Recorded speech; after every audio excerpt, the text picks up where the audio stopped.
Hello, everybody, and welcome back to Adventurers League Storm King's Thunder. I'm John, the executive producer here at Final Show Films, and the game master for this series of unfortunate events. And with me today is William. Hi, I'm William, and I am playing Fyron, the human paladin. And Jeremy. Hi, I'm Jeremy, and I'm playing Kinvalar. Wrong character. That's an old character. Quintunnel, you said. Kinvalar, the Sun Elf Bladesinger. And Aaron. Hi, I'm Aaron, and I'm playing Miracle, the Tiefling Ranger. Our returning guest. Whose computer is being a doofus.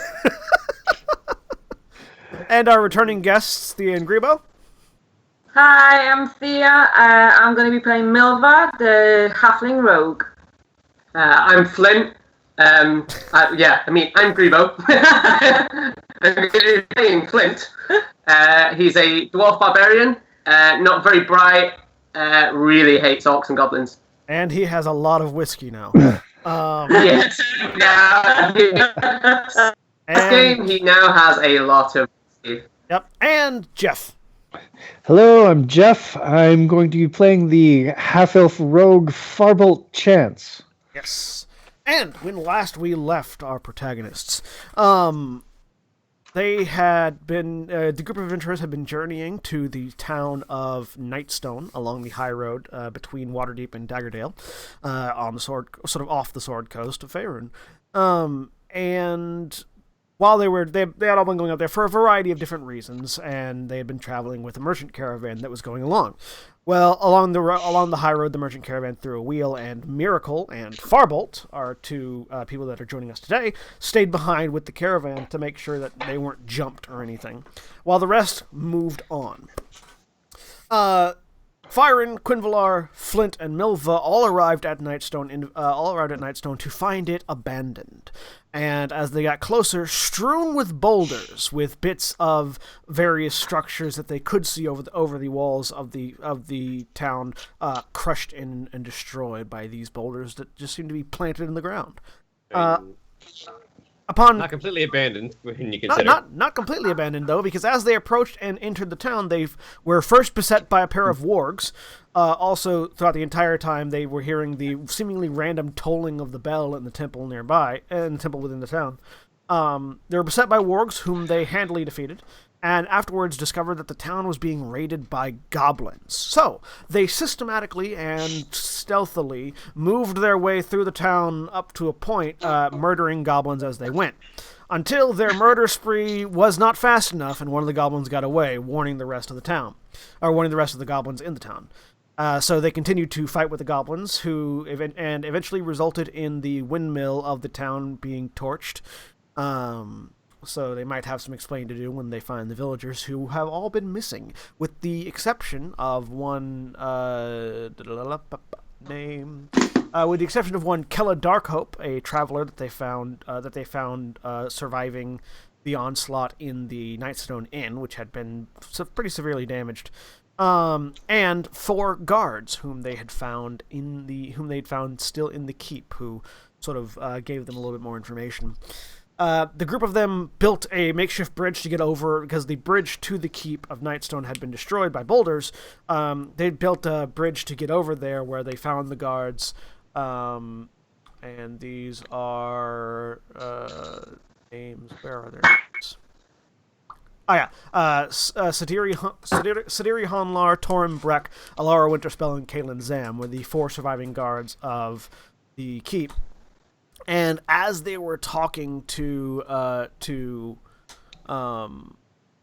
Winterspell, they came to learn that a giant floating castle on a cloud had come over the town, dropping boulders willy-nilly, and had made off with a large obelisk monolith that had been in the center of town. It was basically what the town was named after.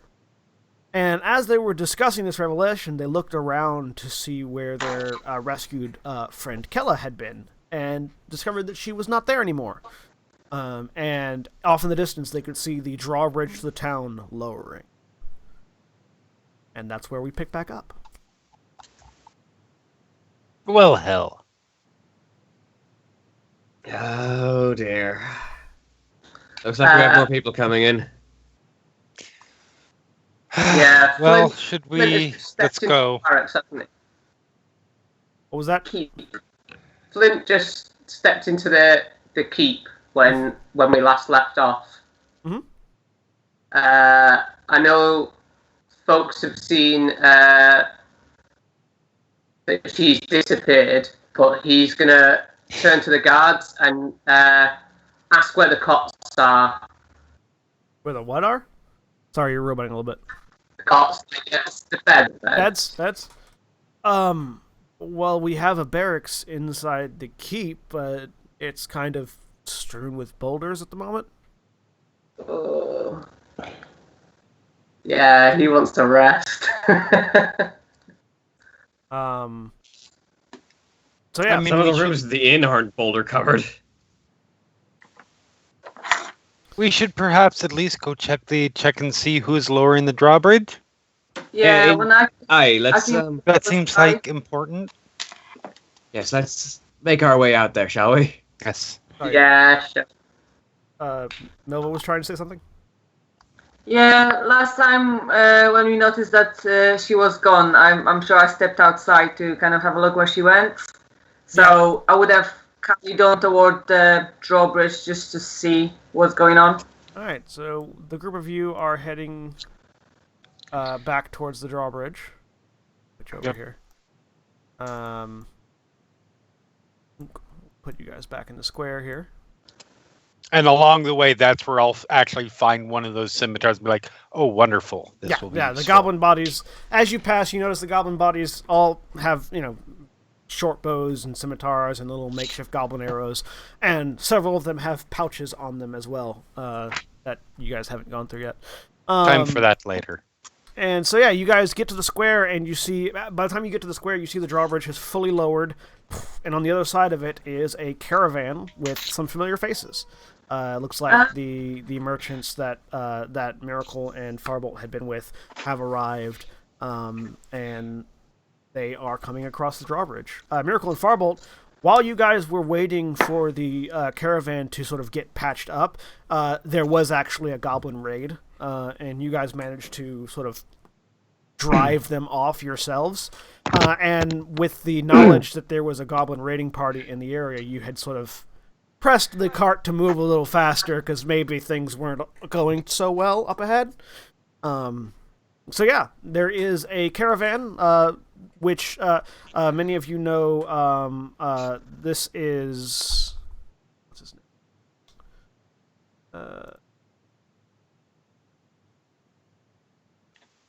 This is the Berrigan brothers, which are basically a pair of alchemists that travel regularly from Waterdeep to Nightstone to Daggerdale, selling healing potions and various other alchemical formula and components.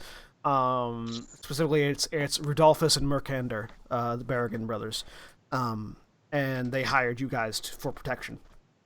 And so the with allies in tow, the alchemical caravan comes into the square. And those of you that are already in the square, you see Kella coming out of the wheelhouse where the drawbridge controls are. Okay. Oh, well, that's a relief. That's handy. How did she know they were coming? She probably spotted them. I suppose. So yeah, Miracle and Farbolt, you guys walk into a wreck of a town. There are massive, 3-foot diameter, 500, 600 pound boulders scattered about, having fallen through buildings, crashed into the ground. There's a massive hole in the center of the square. And there's also a smoldering windmill off to one side. Well, looks like these guys had their share of fun. Ah, well, it's about time you showed up, Firen says as he approaches the rest of the caravan. Rudolphus and Mercander are sort of just looking around. Not like our own journey was entirely without its inconveniences. So I imagine the town's worse for wear. There's also bodies of wargs and goblins littered about. So Carefully stepping around those. Look around. The boulders are a nice touch. What's up with these people? apparently, this town's been bombarded by a giant. And Apparently, a castle on a cloud flew by and started hailing boulders onto the town itself. A castle on a cloud. Yes. That is the word. Yes. Oh, right, so will Farbolt, fairies come down and tell you all these things too? Farbolt and Miracle, if you want, you can roll a history check. I was gonna see if I could roll a tracking check, but history works too. You can roll tracking Probably. afterwards if you want. What are you trying to track? Okay. The cloud. So apparently there was some sort of large airborne craft. Maybe it disturbed something. Maybe it's leaving some sort of trackable trail. Sure. So roll me a history first, and then roll me a tracking check. So that would be survival, I'm assuming. Yes, survival. Alright, so we have our smart guys here. With an 18 and a 20. Farbolt, your background in particular leads you to hearing lots of stories of various mythical and wondrous things. And you are fairly familiar with stories of giants. They're, giants figure commonly in all manner of stories as a big evil thing that the hero has to go and kill and conquer. And in particular, there is a hierarchy of giants in Faerun, in the world at large. At the top of the hierarchy are storm giants and cloud giants, and they are often said to live in the clouds. You didn't realize it was literal, but that makes a sort of sense to you. And Miracle, as a sage, like as somebody who has researched and been schooled heavily in the natural world and the world around you, storm giants live in castles on clouds that are magically enchanted to move about and hold the castle up. Fascinating. You look up. Can I track it? So you look up instinctively because, when you track something, you look for where it was, and you look up in the sky, and it's a clear day. The sun is high. There's not a cloud in the sky. There doesn't seem to be anything by which you could track, but you imagine that if One would think you can follow the trail of boulders. Not with a 13. Sorry, what was that? There also was a monument in the middle of this square that seems to have been ripped out, Yes. where the hole is Yes. on the map. So I don't know whether you guys might know any more about that obelisk. Well, I know it was like a big, ruined obsidian obelisk, like lots of ruins on it. It was nice, but it's gone now. Whoop. And we lost. Oh, and back. So, Miracle, you imagine that the only way you could think to track this sort of castle would be if you were to see a cloud that doesn't belong. Okay. There's no clouds in the sky right now, but you're pretty certain that you could identify a storm giant's cloud if you saw it. All right. You just don't So see watch out for any clouds that don't seem to be in their proper place, and that's about what you do. And Don't seem to be here right now. It's no sky, no clouds right here. You know how long ago Though I suppose came if they through? continue to drop boulders, that might create like a trail for us to follow. But no, that doesn't seem to be. Huh. And yeah, the guards had told you that it had happened a few nights ago. A few days ago. Mhm. They did not breadcrumb their way with giant boulders. And as you guys are having this conversation, the 4 guards have sort of exited the keep now, and seeing that the drawbridge is down. Oh, it's good that we have more people, but we should really get that drawbridge back up. And they immediately head back over towards the watchtower. Oh, yes, I'm... Very good point. Back up. Yes. Alara comes, while the other 3 are doing that, Alara just becomes over you. So, yes, as I was saying, the villagers all fled to the north, towards the forest. We're not sure where they went. The bridge was taken out, before we could get out of the keep and follow. We're not sure how many of them are survived or where they went. We do know that, the innkeeper led them all away. As many of them that survived. If you need to rest, we could find rooms for you if you'd like. We would appreciate it if you could go and find them and see if you can bring them back. Well, of course. I think some of us need to rest. Yes. A bit of time to recuperate would not go amiss. Flint will pull an arrow from out of his shoulder and just hand it over to Milva. He's like, okay, yeah, I could do with a wee kip. You can keep that. Yes. You can rest at the inn. You can rest in the keep. We don't have a lot of room in the keep right now, mostly because it sort of suffered the brunt of the attack. But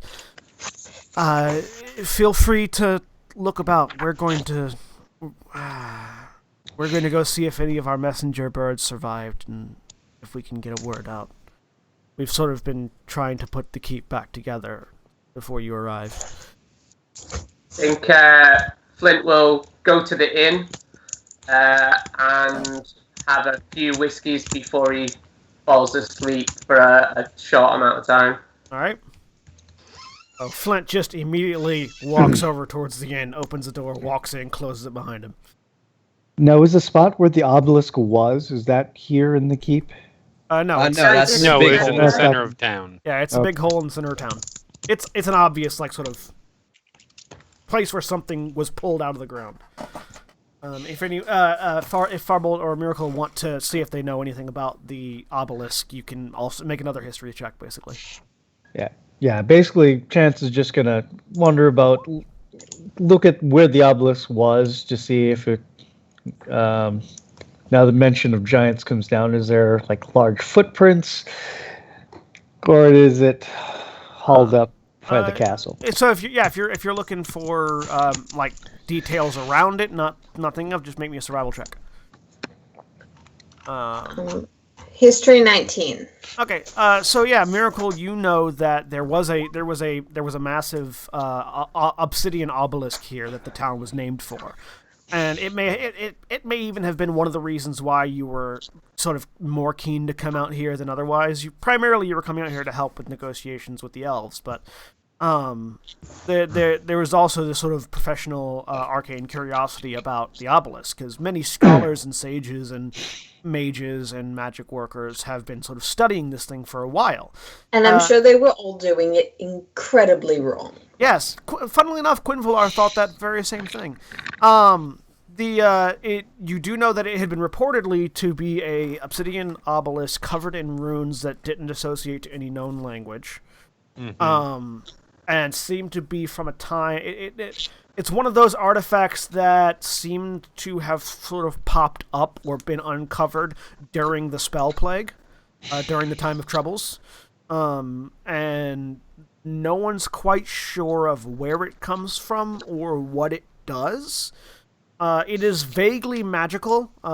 Like when, as anybody that comes to study it can tell you, it radiates a magical aura, but they couldn't tell you what that magical aura was, or what it was meant to do. Just that it was there. Farbolt looking around sort of the scene of the obelisk and where it had been. You can definitely see. Giant footprints.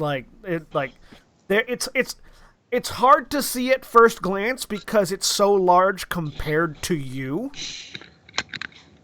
Like it's not like a cartoonishly large like one of those, oh, that's a footprint. No, just the ground around it just seems to have been planted further down than previous, but you sort of get down, lay down, put your face on the ground and look, and you can see a definitive raised edge where this massive set of feet must have set down.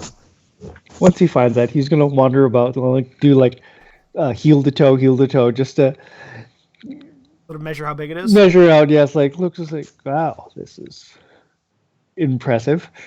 It is massive. You don't know enough about giants to determine what kind of giant would have left this footprint, but it's definitely bigger than a hill giant. Like bigger than the kind you would have seen. The important detail is it's big. Yeah. Like a hill giant is maybe 2 to 3 times the size of a normal person. They're massive, but not this massive.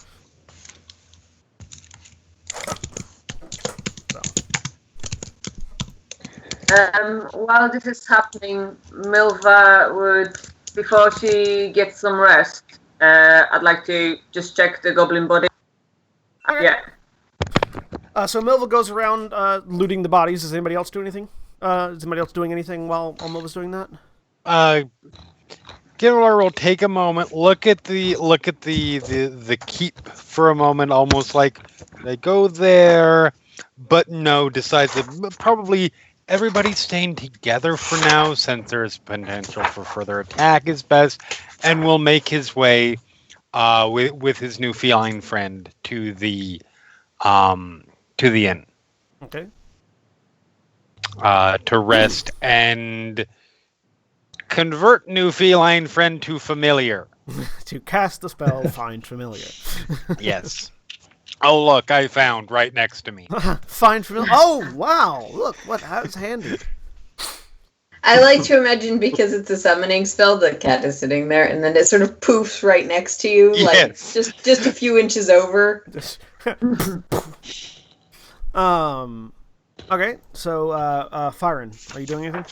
I'm mostly just resting. I need to collect myself and actually prepare those spells that I'm suddenly able to cast. And Miracle, are you doing anything? Probably resting mostly. Flynn, when he goes to the bar, when he goes back to the tavern, to rest, he wants to go and rest in Keller's room. Okay. So on his way there was the goblin that he took the head from. Yeah. He pinned it to the wall. He's gonna pick up that head, wander into Keller's room.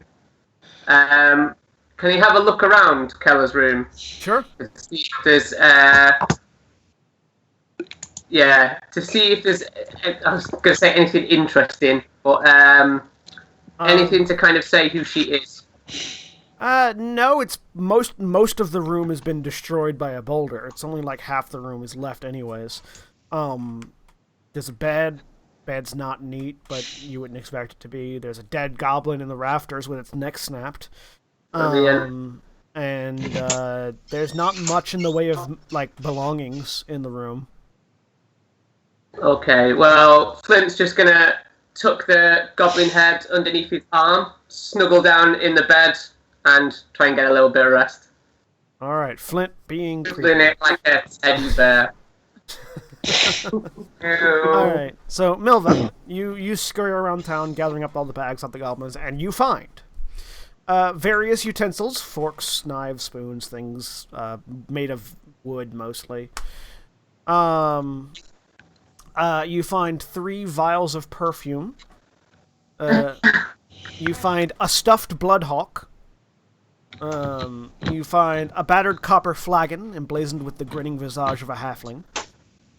You find 11 copper coins and 3 silver coins. You find a tinderbox with no tinder in it. You find a smoking pipe with no tobacco in it. You find a stuffed teddy bear. You find a full set of 3 dragon ante cards in like a leather pouch. You find a wooden box engraved with the symbol of the Lion Shield Coster, which you recognize that there's a trading post in town that has the Lion Shield Coster symbol, which is a well-known established sort of like brand of trading posts up and down the Sword Coast. Inside that box, there are 10 darts that have been silvered, like throwing darts. You find a bag of muffins. A block of cheese, a fully cooked chicken that has a bit of it already taken out, you suspect by goblin teeth, a frying pan, an iron pot, a bullseye lantern, sort of the directional beam of lantern, 2 flasks of oil, a set of cook's utensils, a jar of cloves, a jar of saffron, a dented silver jug, and a cracked hourglass. Okay. As well as about 10 scimitars, 11 short bows, and about 8 arrows apiece, like 8 arrows per short bow, so about 80 some odd. I'm going to keep the silver darts and put everything else in a bag. Take it to the inn. Okay.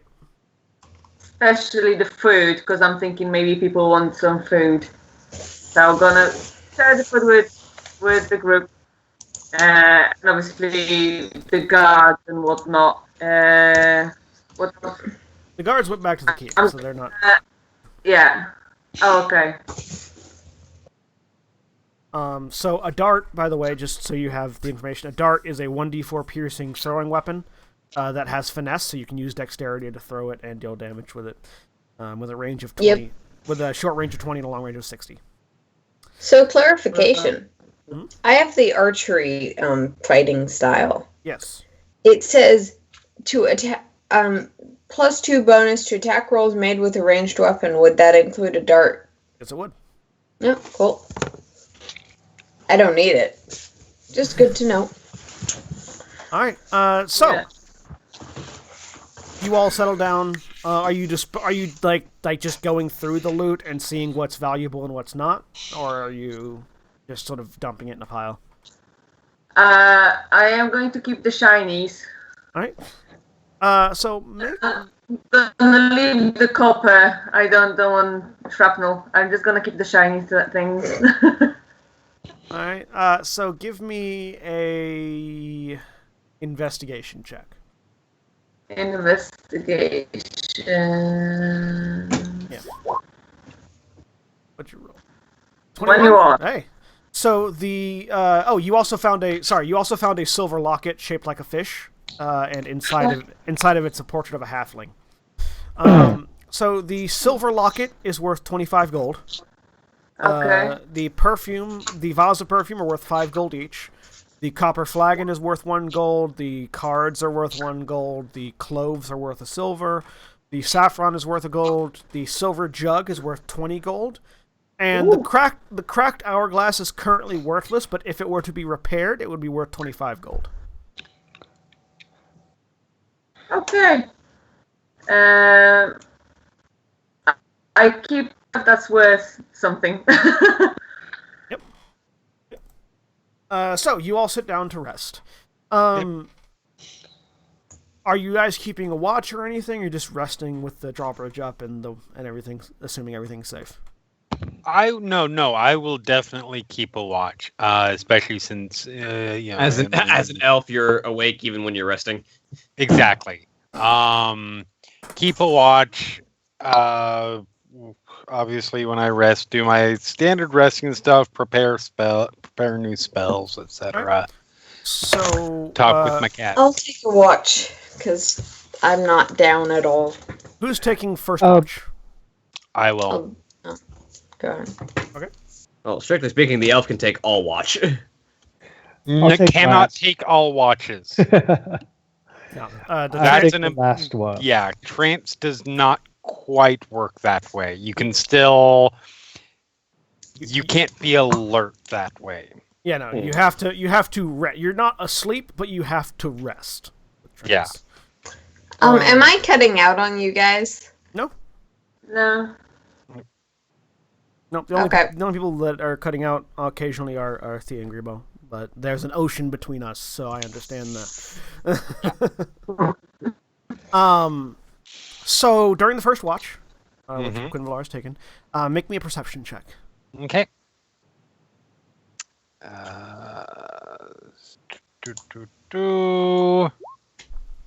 12. All right, so a little while into the watch, we'll say you're all in the inn. Mm-hmm. You hear the unmistakable sounds of the drawbridge lowering. Who's operating the drawbridge again? All right. I will ask Relix to go out and take a look for me. All right. Have you cast Find Familiar? Yes, I Okay. will have cast it at that point. Remind me, how does Find Familiar work? So find familiar.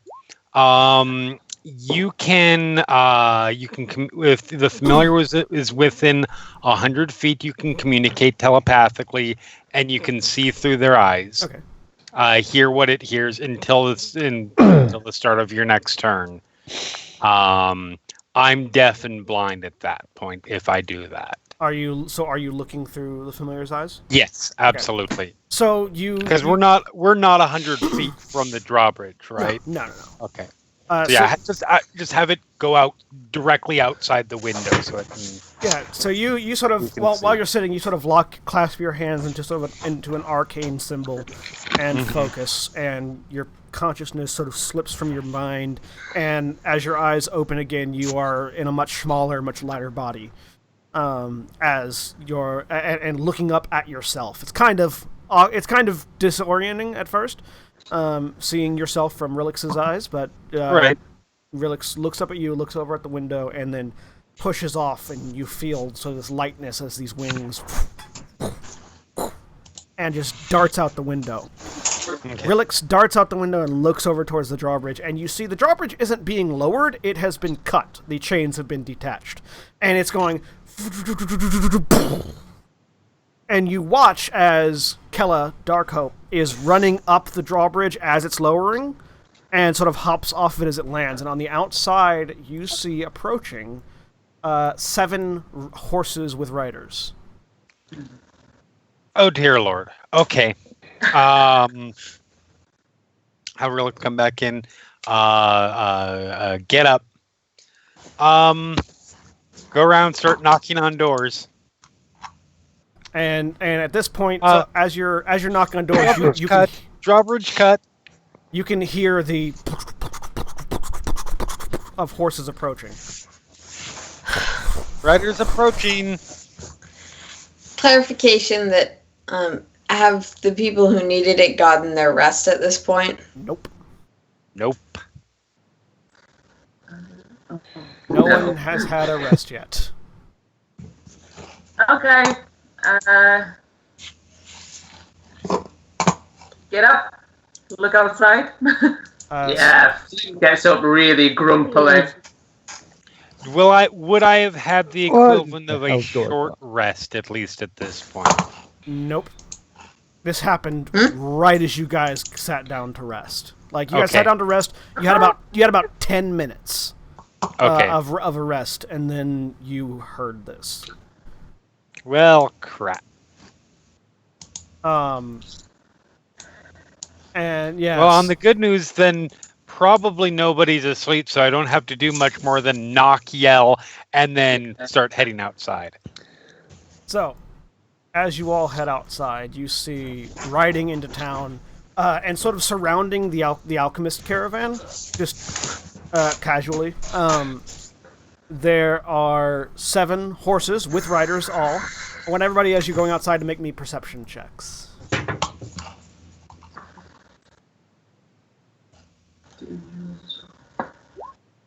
4. Definitely horses and riders.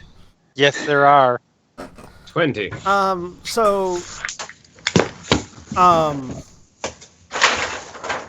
take that 21's probably Milva, right? Yeah. So Milva, Fyron, and Farbolt, as you guys come out, you notice that these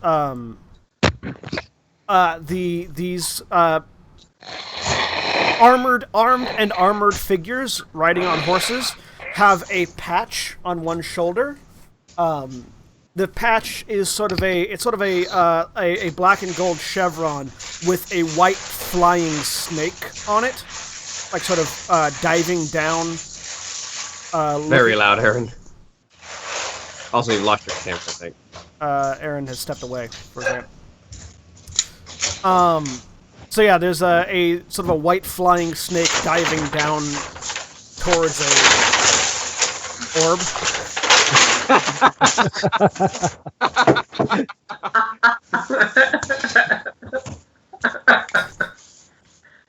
Sorry, I got cut off so many times.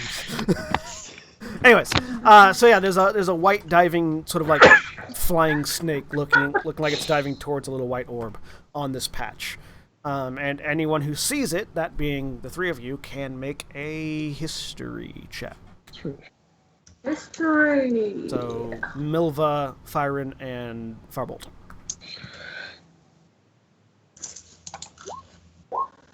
Oh, wow. Okay.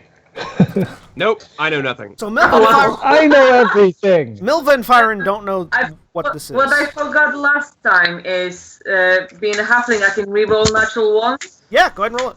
Yeah. I was gonna try again. Try it again. Here. Okay. Any better? So Yeah. Milva, That's better. you recognize this symbol. You're not sure what it means, but you do recognize that it's a symbol you have seen on sort of shady back alley dealers, like, you know, the kind of people in Waterdeep who like run operations out of bars just below the guards' surveillance routes. Yeah. Farbolt, you notice that you recognize this symbol. You know what it means. This is the symbol of the Centaurum. The Centaurum, also known as the Black Network, are a shadow network of spies, bandits, thieves, rogues, people that sort of work behind the scenes of the various organizations around the world. You're sort of also familiar with the Lord's Alliance. The Lord's Alliance is That's similar. Waterdeep, right? The Lord's Alliance is an organization in Waterdeep that sort of works to better the Sword Coast and sort of improve the lives of everyone along the Sword Coast. The Centaurum are the exact opposite of them. Wow.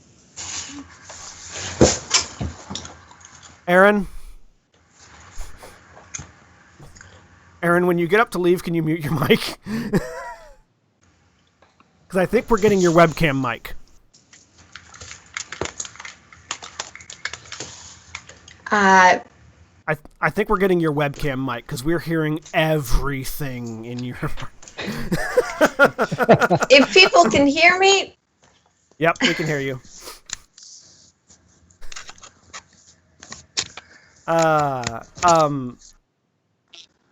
Yeah, we were hearing everything in your apartment.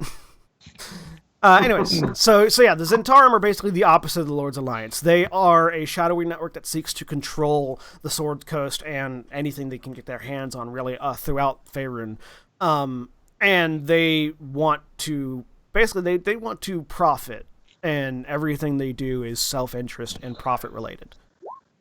But once I noticed that, his hands go to one of his daggers, and he just kind of looks at everyone. Be on your guard. This can't be good. Why? I'll have my bow out. So the leader, the obvious leader of these group of riders, is a. Let me pull up his thing. Thank you. Is a male half elf. He sort of he has hair cut short, and you notice that the flying snake that you had seen previously, Quinvalar, has flown from Kella, who is sort of standing a little bit distance behind them, and sort of has perched on his shoulder. And the snake that you saw previously, you now see as a flying snake. It has these sort of dragon-like wings on its back, and it has sort of landed on his shoulders. And he sort of looks down at the group of you. Well, ladies, gentlemen, please, be not alarmed. We are simply here to offer our services. And he sort of, very, very confident and self-assured, swings a leg off the saddle, drops off the horse. He's a very, sort of very attractive male half-elf, the kind of person that carries themselves with that very knowing swagger. Looks like you guys have had a bit of trouble. Is there anything we can do to help? And he says and even though most of you don't know what Farbolt knows, the smile that he has is that knowing grin that you're all familiar with of a person who isn't really here to help. I mean, I'm not that familiar with it. I'm ridiculously naive in the ways of non-ever meet society. So That's fair. Flint would like to stump up to him, shake his hand, like put a hand out to shake it. I'll put a hand out. Yeah, I shake his hand, and as it comes away, you should realise it's covered in goblin blood. And he looks at it, wipes it on his leathers. He doesn't seem too particularly affected by it. I say to him, "What kind of help could you give?" Oh, well, we just coming. We heard that this town had some difficulty, and we were coming to secure it against As he's saying it, I cut him off, and I lift up the goblin head right to his face, which is quite... and I say, "Oh, no, there's no problems, no, look, we dealt with it!" And I shake the goblin's head around so the jaw is waggling in his face. Yeah, you got it. He sort of looks... we definitely we appreciate the offer. But the goblin situation is well in hand. Thank you. Most of the heavy lifting has already been handled, but speaking of heavy lifting, like kind of gesture at one of the boulders. He sort of continues. The smile doesn't leave his face as he steps over to one of the boulders that's in the ground and leans against it. See, I don't think you understand. I'm not here to help with whatever the goblin problem may have been. I'm talking about these bad boys. And he sort of pats the boulder. 'Cause, as far as I can tell, I don't think goblins did this. Oh, so yeah, I misunderstood. I'm sorry. No, we will. It would be very helpful to the people of the town if you could get these removed. I'm sure they are incredible inconvenience in how they're blocking the road and damaging some of the farms. Oh yeah, no, we're gonna get rid of these, no problem. Wonderful. Yeah, and he sort of looks over his shoulder, whistles, and nods his head, and the rest of the riders disembark and begin sort of systematically going through all of the buildings in the town. Yeah, Fyron has heard this exact tone of voice from too many people in too many noble courts. So he's sort of waiting for the other shoe to drop when he sees someone walking out of a building with, say, a sack that doesn't include a boulder. No, they're not grabbing things. It looks like they're just. You make a perception check. Can I as well? Sure. Yeah. Melva would like to try and stay hidden Artie. somewhat behind people. Sure, make me a stealth check with disadvantage because Especially this Christopher Walken motherfucker. you kind of walked out with everyone else. So the leader is just leaning against a boulder right now. And Fyron, your attention is sort of drifting between the two of them. Milva, you sort of slip behind one of the larger rocks nearby and sort of try to keep it between you and everyone else.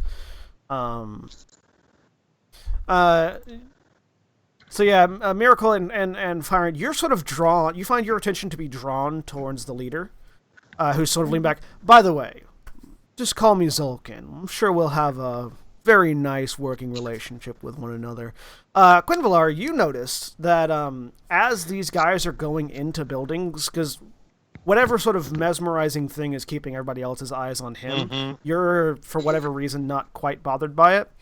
And you glance over and you see that as they enter buildings, each time they're sort of systematically going through buildings, they all draw knives, step through, and then when they come back out, they sheath their knives and move to the next building.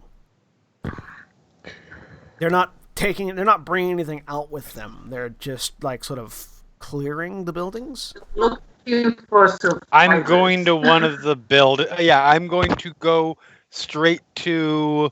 Well, Firing is conversing.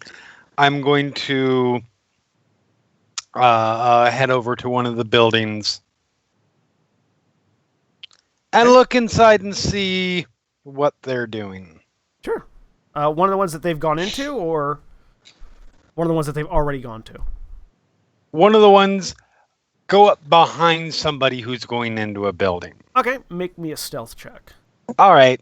This will go wonderfully, I am sure. Oh, no. Stealth is actually one of my proficiencies for some reason. 15. That's not bad. That's not. It's exactly average for you. No, that's well above average for know. me. He's not paying attention. So yeah, you sort of just very quietly step around, trusting that Flint and Fyron are sort of keeping Zolkin's attention. Right. And you sort of step up behind one of the guys as they're going in. This one in particular is going into one of the actually going into the tavern. And you sort of like lean back and take a look, and you see he walks in, looks around, walks upstairs, and dagger drawn this whole time. I'm following. He looks around upstairs. He just leans over and like uses his dagger to like carve an X into a wall, and then turns to walk back down. So at that point, once he turns and I'm just standing there, so what's that X about? What are you doing? I was curious what you were doing. We're just making sure there isn't anybody that needs help.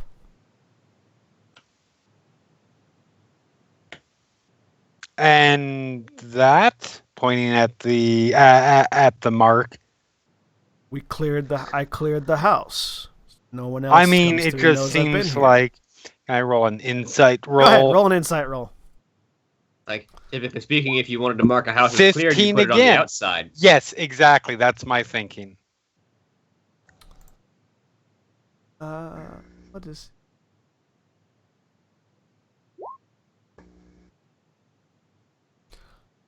It seems awkward, but you don't disbelieve him. Like, okay. It doesn't necessarily seem like the most effective method of marking the clear, but it doesn't seem like there's any other reason he'd be doing it.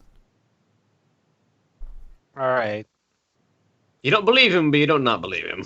Yeah, like it doesn't...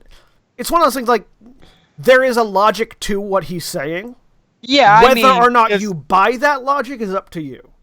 But there is certainly a logic to what he's saying. He doesn't sound outright lying. Very well. So I'll after you. He leaves the house, and they continue, and you Follow see that sort of by this point they have sort of scattered about the town, and Zulkin's just sort of leaning against the boulder, watching you guys. And Kella comes up. Kella comes up to his side and sort of leans on the boulder opposite of him, and they're just keeping an eye on you. At this point, Miracle has gotten distracted by something and is probably, like, looking for birds or something. Chance is just gonna take a seat on one, climb up on top of one of the boulders, and he's just gonna idly juggle. Okay, so Farbolt gets up. Just watch the Centaurum as they go by. So most of you are sort of feeling a little hinky about what's going on. You're just not sure why right now. In short order, I want everybody to make perception checks. Okay. 15 again. Liking that 15. 6. 13.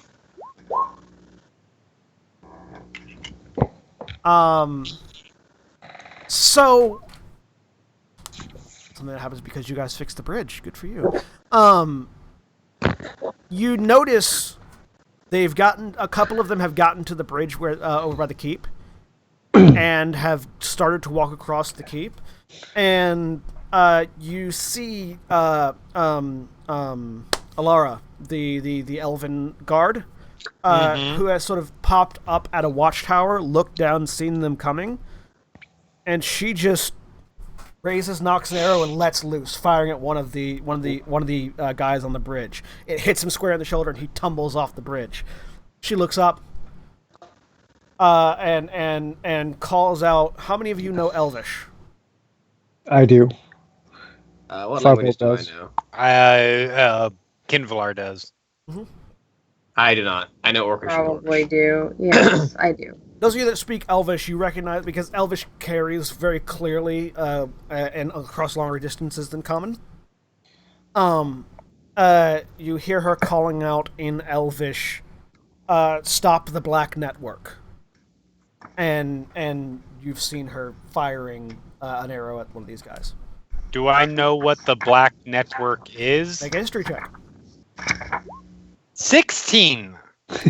You don't necessarily know what the Black Network itself means, but you know that anything called the Black Network is probably not good. I'm pretty sure they're a bird watching group. Yeah, and you also know enough to know that she's referencing these guys. Kinvalar sighs, pulls Scimitar. And Zulkin, who heard the arrow and now sort of heard the shot and hit the guy and him falling into the water, looks over his shoulder. God damn it. And draws a weapon. And anybody that wants to fight is going to need to roll initiative for me. Alrighty. Let's do this. Fortunately, 2 of them have... Now let me clear the turn order. Now, so if you click your tokens, and when you roll initiative, it'll automatically add you to the turn order. So click token and then roll initiative. 8. Fortunately, 2 of these guys are being dealt with. Also an 8. You go before me because your initiative modifier I do. Is 4 higher than mine is. 11, though it didn't send to the turn tracker because I'm 8. That's fine. So I got. Okay, Farbolt and Quinvalar, you can figure out who's going between you. I'm going last. Oh, never mind. For those at home, that's an 11, an 8, an 8, an 8, and a 4. What's that? Oh, So, And another 11. Wow. if I rolled one initiative, can I re-roll that as well? is the halfling thing anytime you roll one? am checking Halflings that automatically right re-roll any one. Then there you go. Second yeah, go ahead and re-roll roll it. does have to stick though. If it's another one, it's another one. Yeah, then re-roll it. Yeah. now. Attack roll, ability check, or saving Okay. throw. But most consider initiative to be an ability roll. It is an Yeah. ability check, yeah.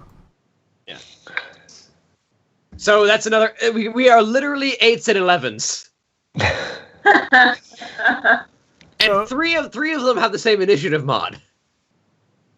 So the only Yes.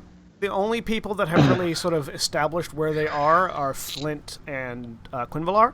So within you guys, basically that area in the square between in the middle of all the bandits, you can sort of set yourself up wherever you've been. Milva, I had you hiding behind this rock over here. Yeah, she still wants to stay hidden if possible. Okay. And then Farbold, I had you on that rock. If you want to, you can. If Yep. there was a different rock you would have preferred to be on, you can do that. Nope, but- that works for me. All right. And we'll Are switch we- over to. Hey, and the audio still works. Good. So two of the bandits are engaged with the guards to the south, so you don't have to worry about them. Something's have to be on the edge. To them. However, you do. So you have. Let me go ahead and get. A turn. Miracle needs a turn. And Milva are there. Firebolt.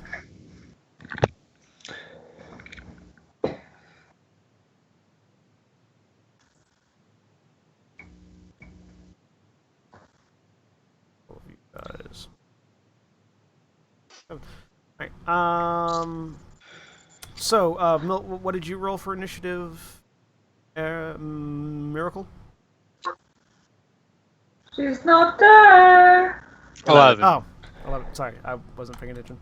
I'm looking at. I have two different screens. And what did Farbolt roll?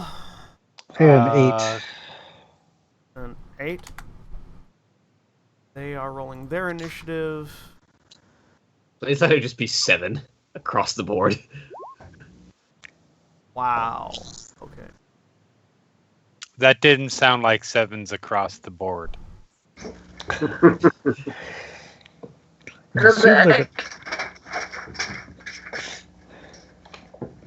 That's either a wow that's really bad for us or a wow. 9s. I rolled that. Are you kidding me? The bandits all roll on one initiative. It's the, Yes. No, I know. It's just that they rolled one higher than basically all of us. well, Kella rolled on an 8, so. All right.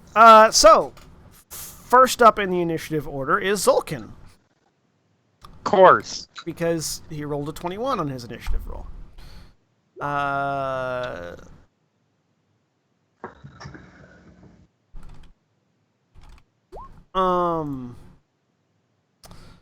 So yeah, Zulkin just sort of whistles sharply, and you notice all the bandits turn, like from whatever they were doing at that particular whistle, they turn and focus.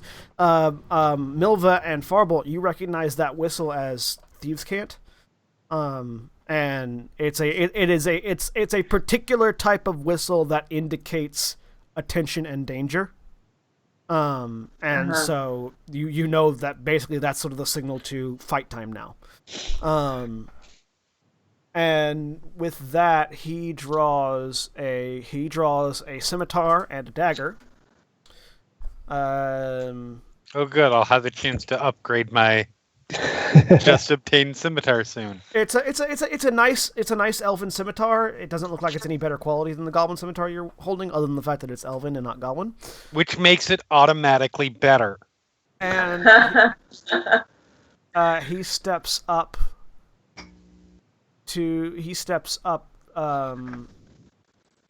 next to Fyron.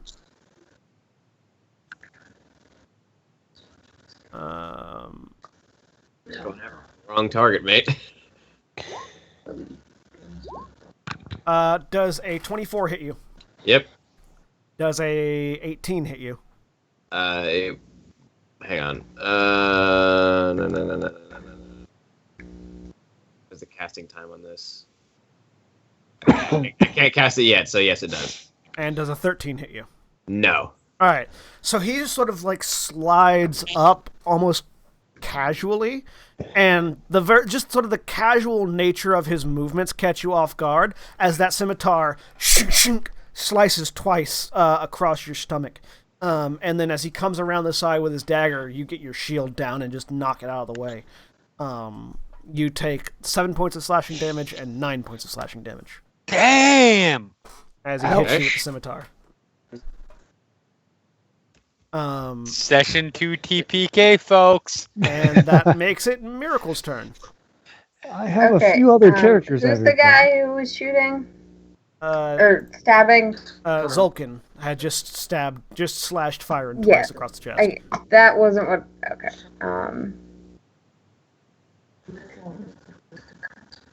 Let's see. So I'm gonna scoot over this way. Oh, wait, we're fighting now? Arrow. Shoot.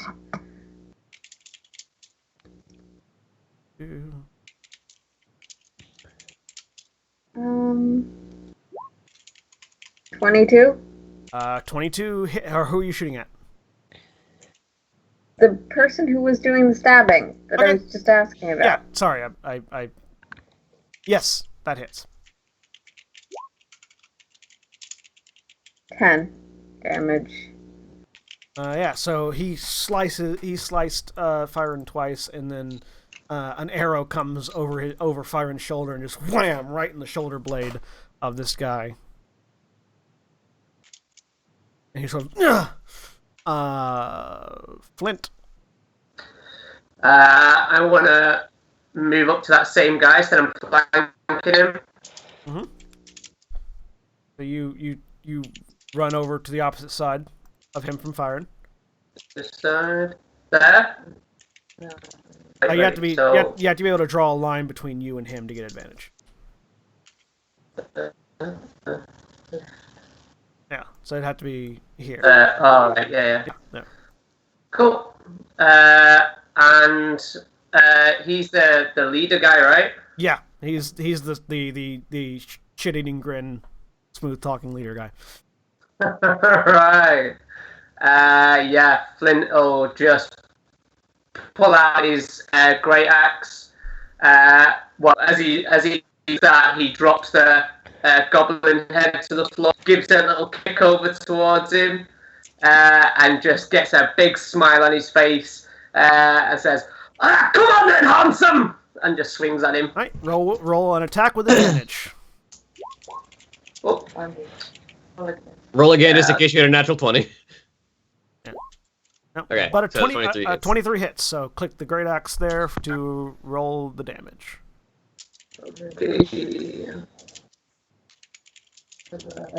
In chat where it says great axe, just click the... Got it. Yeah. 15 points of damage. Yeah, you get up behind him and just wham, get him in the back of the leg, and he's... As I swing the axe back, as I forgot to do it before, as I swing the axe back, I'm gonna lick a little bit of blood off the blade and just go into a rage. All right, so you rage out. That makes it Bandit's turn. So the bandits see what's going on, having just been queued, and they rush in. Of course. So we've got... Yeah. Bandit moves up. Rilix doesn't really impede his ability to move. I'm just going to move Rilix over here. Mm-hmm. And so he moves there. He moves towards Farbolt, because Milvet did actually hide better than he could tell. This guy moves over. Yep. That's enough movement to flank Firen.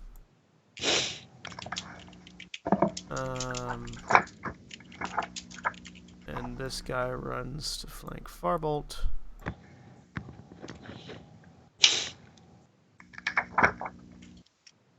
Alright. They figure only one of them is needed to take down the wizard, because spindly wizard and all. I mean, that's good. The wizard and the ranger at the same time. The ranger's not helpful. The ranger's probably. I mean, the ranger just pegged the leader in the shoulder. I'm just saying. Yes, I like to. I do prefer to see him intimidating and talented. All right. So the guy going to attack the wizard rolls a natural 1. Sweet. And just like swings. He comes at you swinging a scimitar, and you sort of see it and just lean back. And as you do, the blade passes by your nose just a couple of inches away and embeds itself in the wall of the inn. And he like goes to pull it out, and it sticks. And so this guy is just completely open in front of you. You're gonna have advantage on your attack against him. That was a mistake, my friend. You know that means the one next to me is going to kill me. The one attacking... Because that's how it works. Well, the one attacking Fyron with advantage rolled an 8. Okay, never mind then. However, the two attacking Farbolt rolled a 21 and a 16. Do either of those hit you? They both hit me. Okay. This is gonna drop me. You take 7 points of slashing damage and 7 points of slashing damage. Hey, I'm still up. They all rolled. So the NPCs have their damage auto rolled. They all rolled 7 slashing damage. There were your 7s in a row. Dude, I have 15 hit points. There you go. And now, Farbolt, Quinvalar, and Milva and Fyron. What are all your dex scores? I'm going last out of all of us. 3 of us have a +3 to our initiative, so... The rest of them all have the same dex score.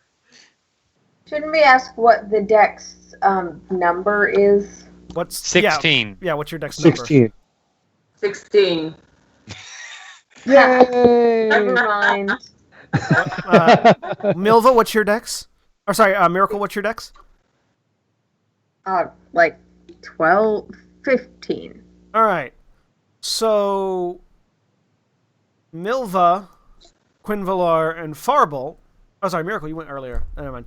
Farbolt, Quinvalar, and Milva, all 3 of you are going on the same initiative.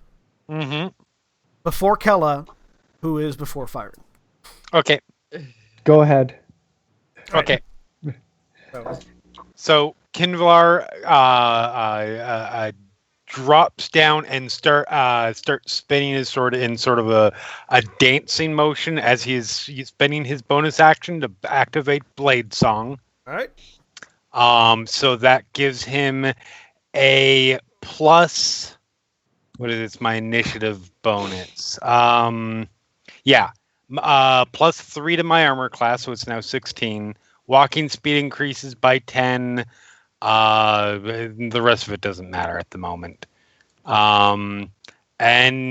Since I actually don't have any spells right now, though, that was just for except for my cantrips. I am going to just try and scimitar attack him. All right, you have advantage on the attack. Okay. Because his sword is currently stuck in the wall. Sweet. So 22. That hits. Roll damage. All right. 5 slashing damage. Yeah, you slice him good. You just sort of rake the scimitar across his arm, and he's still up, but he is not happy about it. And I'm going to spend movement to moving through. Miracle is 10, 15 to get to the other side of him. All right. Farbolt. Okay, so that really hurt.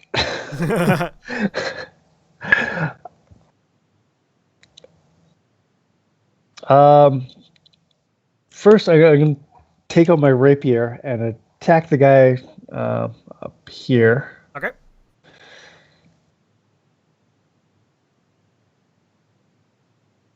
And... Well, No. you critically hit, so roll damage. Nice. Nice. Well done. 5 + 3 is 8. So you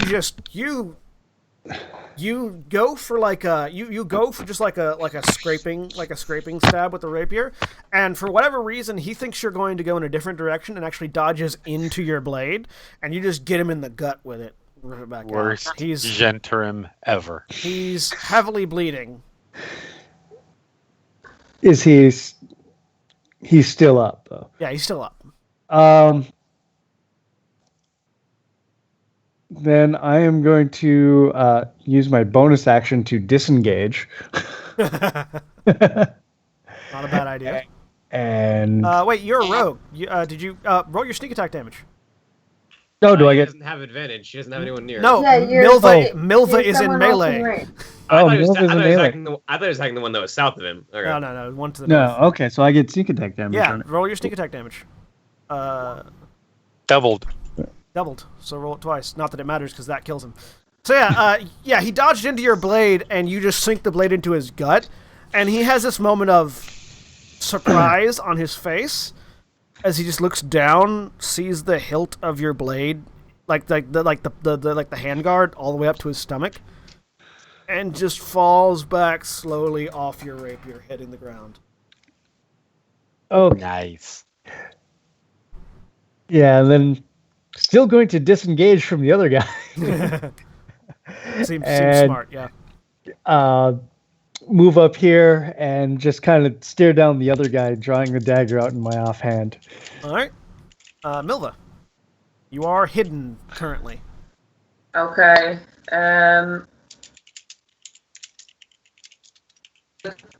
Take my rapier out. Would I get advantage? Yes, you are hidden. You are hidden from the guy immediately away across the boulder from you, Yeah. and from this guy as well. I'm going to attack him with my rapier. Okay, you have advantage. Advantage. A 16 hits, roll damage, and you get your sneak attack. Lovely.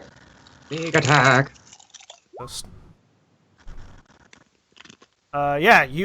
So you come up behind this guy who was like watching, who was like trying to follow Farbolt, who just dodged away from a scimitar slash and ran away. And as he's focused on him, you get up right behind him, and you sort of pull Q, line up your rapier with his kidney, shrink, and you go into his side and out the other side. Excellent. You're pretty certain you got both kidneys as you pull the rapier out and he collapses to the ground. I'm going to move back behind the boulder and try to hide with my bonus. Bonus action hides. Make another stealth check. Rogue cunning actions. Yeah. Oh. Doesn't have advantage, but your first roll was a 25, so we'll stick with that one. Okay. Alright, so that makes it Kella's turn. Kella, seeing that Vulcan is surrounded, slides up behind Flint, Just got a conga line going on. and she sort of reaches with both hands behind her back, and from a hidden scabbard that was in her her outfit, she draws two elven short swords. And does a 16 hit you, Flint? Yes. Yeah. Does a 20 hit you? Yeah. The 16 hit. Alright, you take 3 points of piercing damage. You're raging, so that's rounded down to 1. You take 5 points of piercing damage. You're raging, so that's rounded down to 2. And you take double ones on the sneak attack. You take 2 points of damage. You're raging, that's rounded down to 1. Just one. Barbarians are excellent. So you take a grand total of 5 damage. No, 4 damage. Can I just take a little interact and turn around, fix her with a stare, big grin, and just go, "Okay, you're gonna stop tickling me." Yeah, so she just walks up behind you, goes, bam, bam, And then you just sort of roll your shoulders and look over at her. And she leans back. Realizes she might not be in the best position. Uses her bonus action to disengage. And moves back behind one of the horses.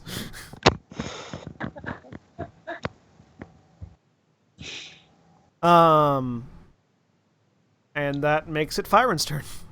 So with his bonus action, Fyron casts Shield of Faith on himself as his armor begins to glow with divine energy that increases his AC to 20. Okay. And with an action, he's going to down one of his 4 healing potions as he just kind of looks at Zolkan with this sort of haughty, noble look of, you've just thrown yourself into a bad position, right? So 2d4 plus 2.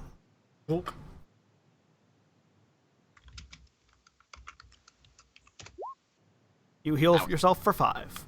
Wasn't great, but hey. And that makes it Zulkin's turn. And hang on, I need to move as well, so 1 second. Okay. If you move, you're going to be provoking attack of opportunity from the one guy, yeah. Yeah. I'm just going to shift this way. All right, so the bandit gets an attack with advantage. There's a 17 does not hit you though, so he slides past. He sort of swings at you, and you just knock the scimitar out of the way with your shield.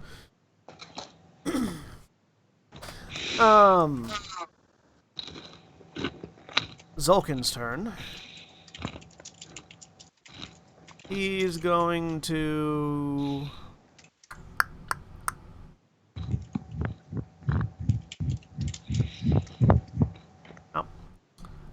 He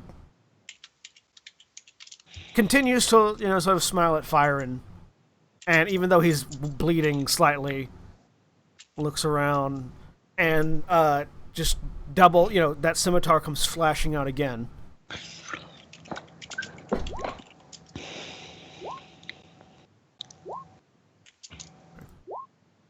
So a 21 and a 23 still hit you. Yep. But an 11 does not. So again, the scimitar slices twice, and the dagger bounces off your shield as he deals 6 slashing damage and 9 slashing damage to you. Oh, that's unconscious. Quabam, quabam! And Fyron just hits the ground. And then he turns to face Flint. It's alright, that's my job to be apparently the tank. And that makes it Miracle's turn. Okay, so the guy I shot before is still up, correct? Yes. Shooting him again. All right. I don't get spells yet, okay? That's fine.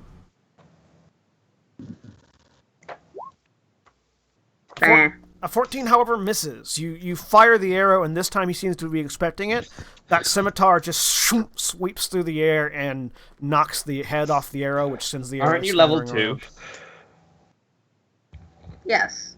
You have first level spells.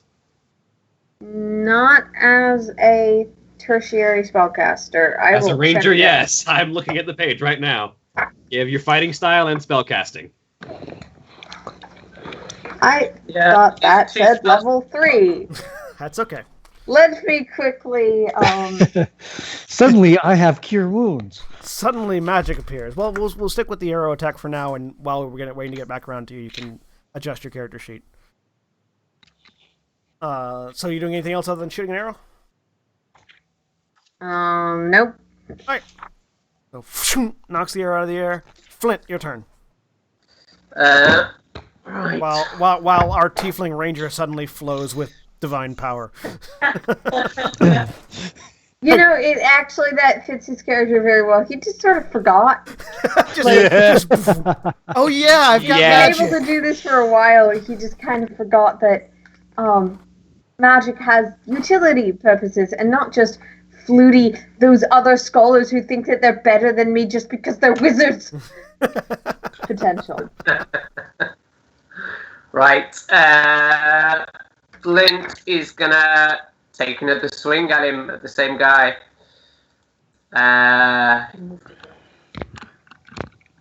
Oh, there we Like, go. you no longer have advantage unless you want to shift over one. I'm Yeah, unconscious, well- even if you did shift everyone. Firing's on the ground. Never mind. But there's the horse at the side of me. Is there anybody on that? Any rider or anything? No. Kella's behind it. You can, however, reckless attack if you want to get advantage. Yeah. I'm gonna move next spot anyway. Just for when you get back up. And yeah, I'm gonna reckless attack. So you just Sorry, sort of- computer being slow. you bring that great axe back, and just with a dwarven roar, leap into the air and swing down with your great axe. Unfortunately, at the moment, the only way I'm getting back up is if someone decides to give me a potion. Oh, I technically have Goodberry now, so.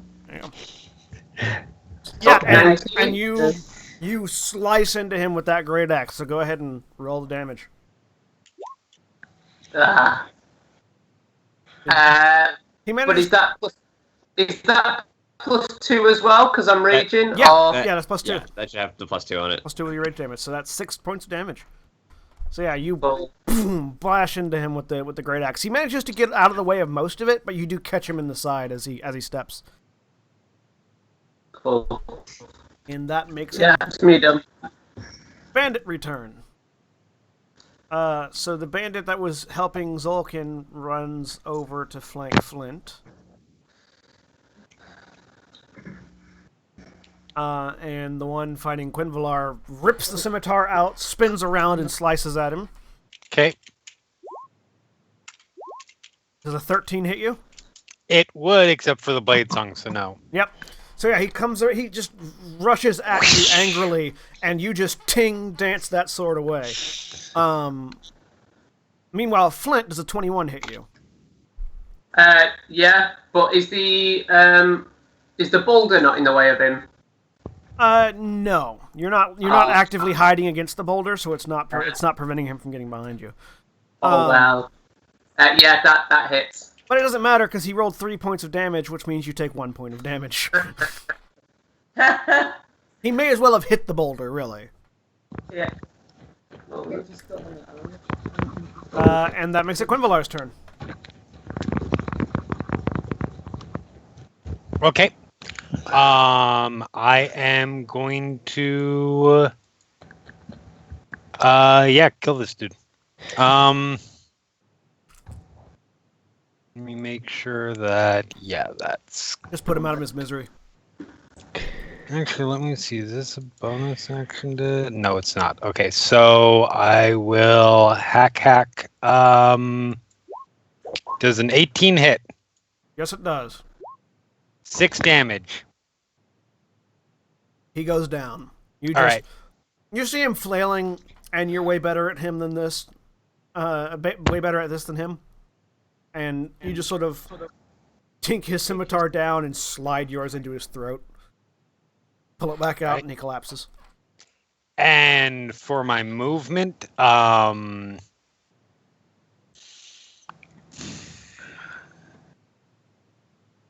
am going to haul ass over here because Gurley's not getting away.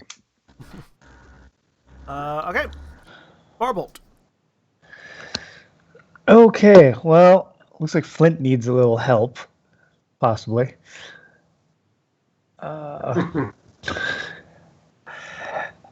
Move up here and what's the name? 2 daggers. Fling a dagger. Actually, I'll throw 2 of them. Dagger. Dagger. I know the second dagger doesn't do a whole lot, but why not? Yeah, second dagger does not add your ability score. Yeah.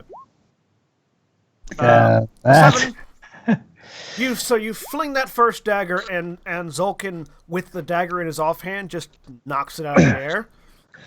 But you hid the second dagger in the shadow of that first one.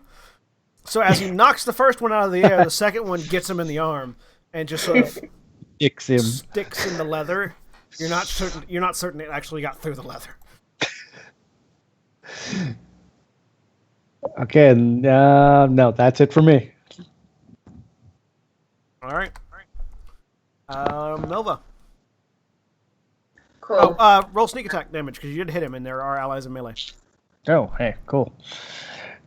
I'll do more than 1 point of damage. Oh, more than 1 point is always good. You did 4 points of damage. All right. Milva, what you doing? I will drop my rapier and draw my bow. Okay. I'm still hidden, I'm assuming. Yes. Can you are I very much see hit. can I see him from here? Mm-hmm. I will shoot.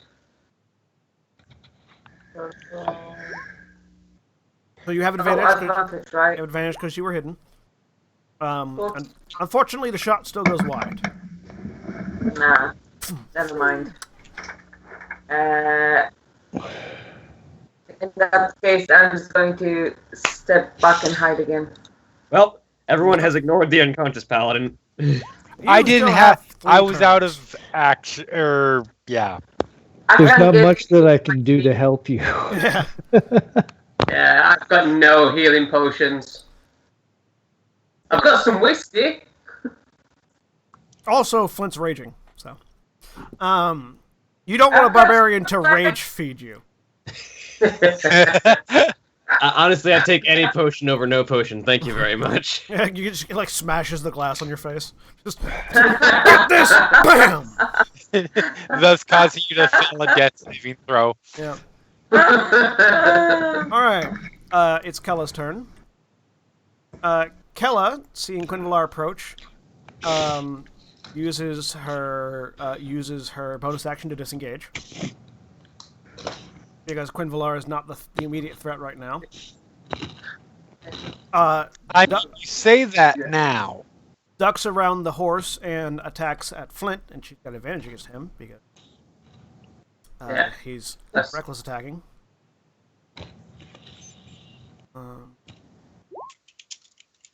With a critical hit Oh, Ooh. and a 15. Does a 15 hit? yes. Yeah. All right. Plus sneak attack. Have you been adding your dex and your con together to get your AC? I thought it would do it automatically. I think it is. Let me take a look real quick. It should be. I can take a look and confirm. Flint. Yes, it is.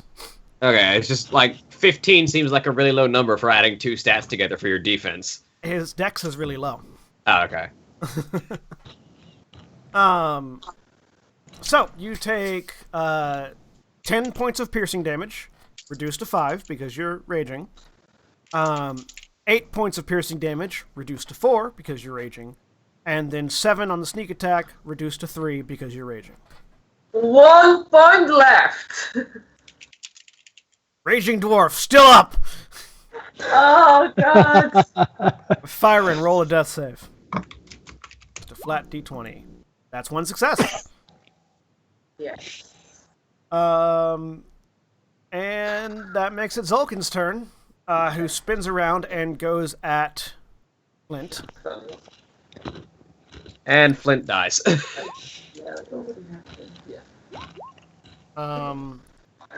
Well, the 10 with advantage on the first hit misses. The critical on the second hit, however, hits, Oh, Jesus. which takes you, and it doesn't matter what he rolls on the damage, you go down because you only at 1. And then with the prone form, he just flips that dagger, thinks about it for a second, and then throws it at Farbolt. Does a 21 hit you, Farbolt? Yeah, it does. And I go down. You take 4 points of damage. and Oh go my down. god.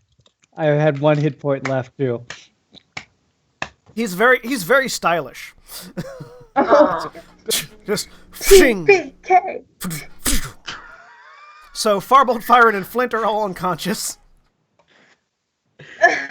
Quinvalar, worth noting, you do know that Fyron has healing potions on him. Okay. And that makes it Miracle's turn. Okay. I also just realized that I didn't add my hit points on level up either, so I'm actually slightly healthier. Yeah, because 6 plus 2 is 8, which is better than 20 is better than 12. Ranger, please cast Cure Wounds. Ranger didn't take Cure Wounds. Ranger took Animal Friendship. And Goodberry.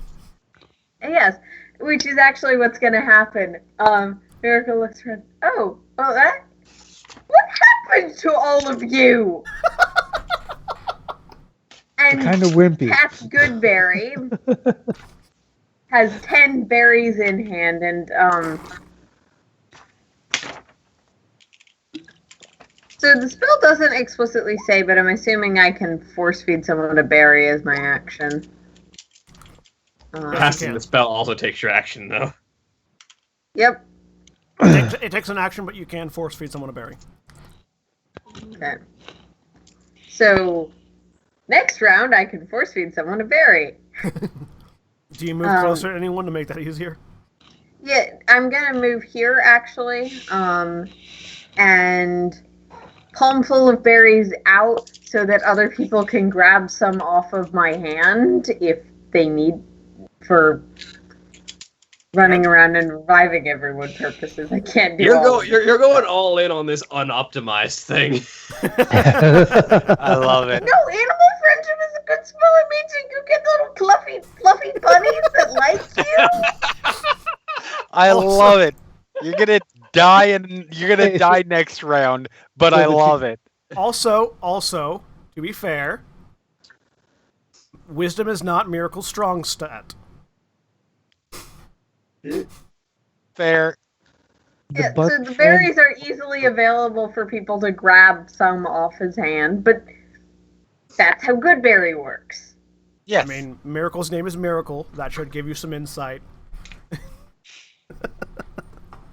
All right. I love Miracle. It's my All favorite. the wizards made fun of me. It's my favorite ranger in existence. This is the best. Flint, make a death saving throw. Oh my god. Just roll a flat d20.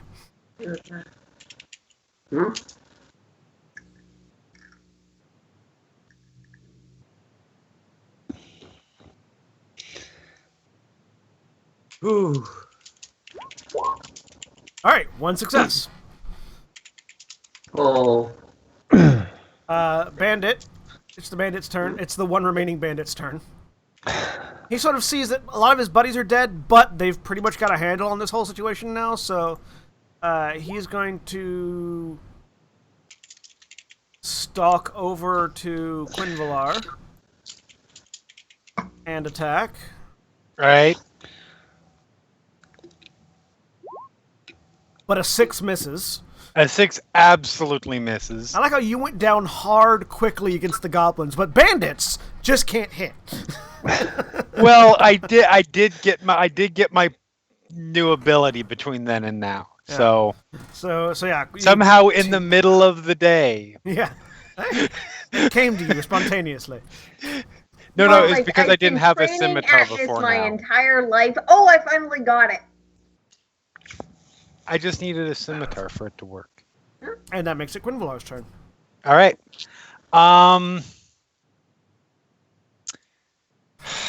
So you can't really tell from behind the horse that's moving, but you're pretty certain most of your allies are on the ground.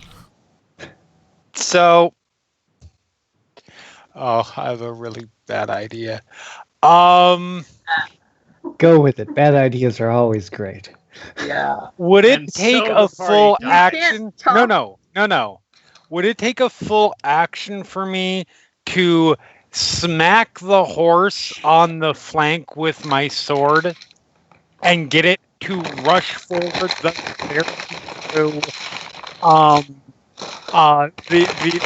bad guy who are directly in front of it? First of all, Jeff, whatever you're messing with, stop. It's loud. Oh, sorry. It's okay. I just could barely hear. Second, bonus action, and yes, it would be an animal handling roll. Okay, let's see how this works. It's fine. It's a bonus action. I don't have anything else to do for a bonus action, so my animal handling is not great, but maybe this will work. 15. All right. Hey. So yeah, you. Let's see how good his Hopefully it animal does handling not is. smash it. Hopefully it does not put its flow through Flint's head. Well, they didn't expect this to be a thing, so they didn't make any. They don't have any animal handling skills. So let's see how he goes. Animal handling's wisdom or charisma? Oh, Animal wisdom. handling is Wisdom. wisdom, All right. which is why Miracle is moderately decent at it. So yeah, no. The horse just runs away from the sword, and he goes straight It's forward. my favorite thing I've done in a D&D game for a while. Which means Flint, Kella, and Zolkin have to make dexterity saves. Flint's unconscious and can't, so Flint gets trampled. You take an automatic 2 failed death saves, Flint. That's not really. Does that count as? It does indeed count as a melee attack. Saving throw, though. If you have to make a saving throw, most things that require saving throws only make you lose 1. If you get hit dead center with a fireball, you only take 1 death save. Or if you True. get hit with a melee range attack, that is not an attack roll. But yeah. But yeah, It's your call. I just wanted to throw that out there. That's true. We'll just make it 1 failed death save. That's fair. So 1 failed death save. Meanwhile, they have to make dexterity saves to get out of the way.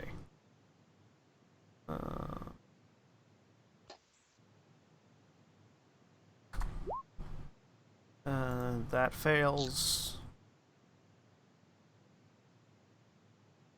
Really? Huh. Did they both fail?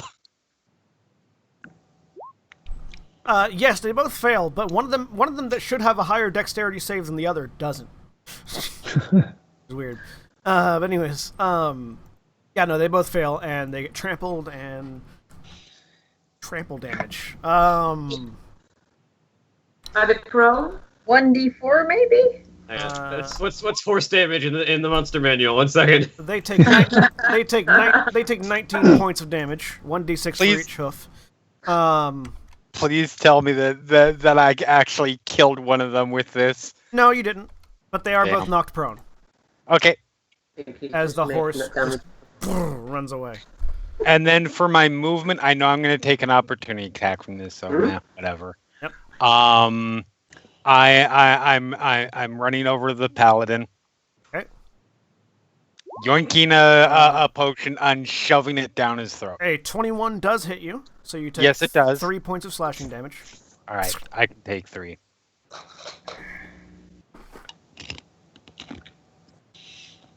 Two potions of healing.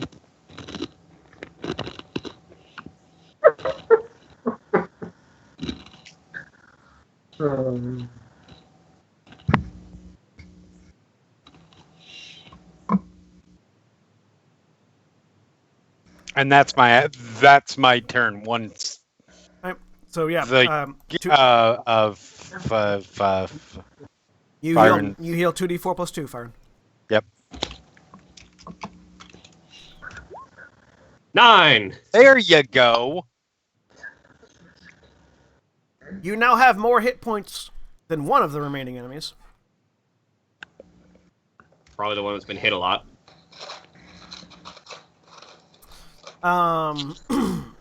And that makes it Farbolt's turn. Farbolt, make a death saving throw. I'm going to lie here. You have 1 success. Bilva, Okay. you're behind a rock. Yes, I'm hiding. There are good berries offered. Because I'm very helpful, don't you understand? Well, now I'm awake. To people. I'm too far away. My legs are too short. I can't get there. You get to Farbolt. I will. Huh? Get to Farbolt. No, I can't. Oh, He's right there, next to you. That's right. I'm like 10 feet away. But I might not be optimized, but he's also not like stupid. Just stupid, not stupid. Yeah, it's just one stupid. One. Okay, I'll do that then. I will grab a couple of berries of Miracle's hand and feed them to Firebolt. All right, Farbolt, you recover 1 hit point and are awake Oh, hey. with a dagger in your chest. You only need to feed one of the berries, so you probably still have feeding 2 or so on you.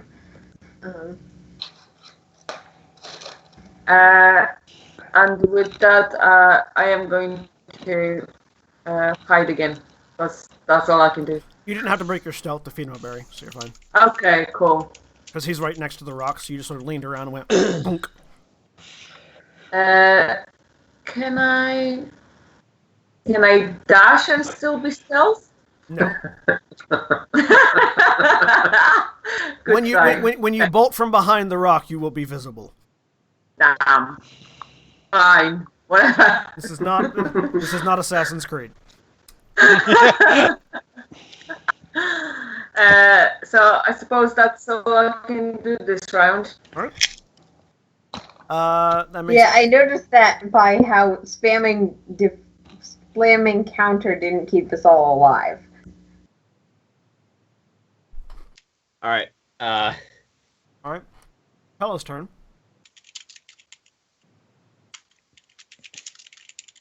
Pella gets up and let's see. I think I might have angered the big bad people. Is she more angry or is she Frightened. No. I mean, is she more angry or is she more calm? Please tell me she's angry enough to go and start trying to kill the horse. She's fairly calm. So, she shifts over to here, slipping past Quinvillar, or slipping around, past Zolkin, around Firen the other way. And just raises those 2 short swords and stabs down into Firen. God damn it! You have more than one healing potion, right? I do. I have one. I have 2 more. It's hard to use this protection fighting style if no one's attacking anyone but me. You made yourself a target. I've done literally nothing to anyone. From getting attacked. You've been blocking attacks with your shield all the time. I have literally interacted with no one. Well, you just blocked this one because you knocked one. Well, you knocked one short sword away, but the other one. Actually, what's your AC? 18 normally. Yeah, no, you actually knocked both short swords out of the way, and she doesn't hit you.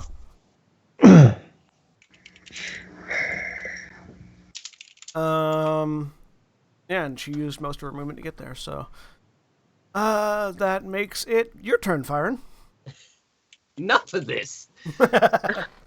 Okay, I was gonna Action heal cure Flint, but now I'm wounds. surrounded. Move half my movement, stand up. Bonus action, drink one of my remaining 2 potions. All right. 2d4 plus 2. They're 8 hit points. Action.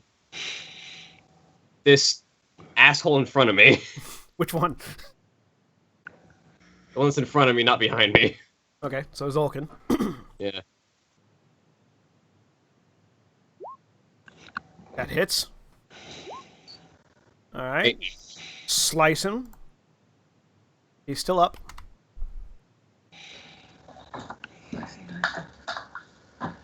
And that's...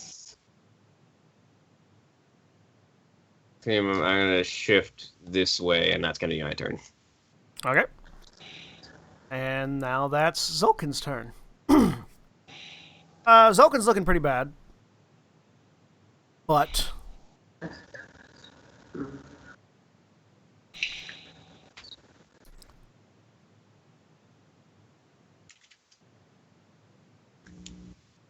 I should know that is the first time I've interacted with any other creature on this battlefield. No, you've hit Zulkin before.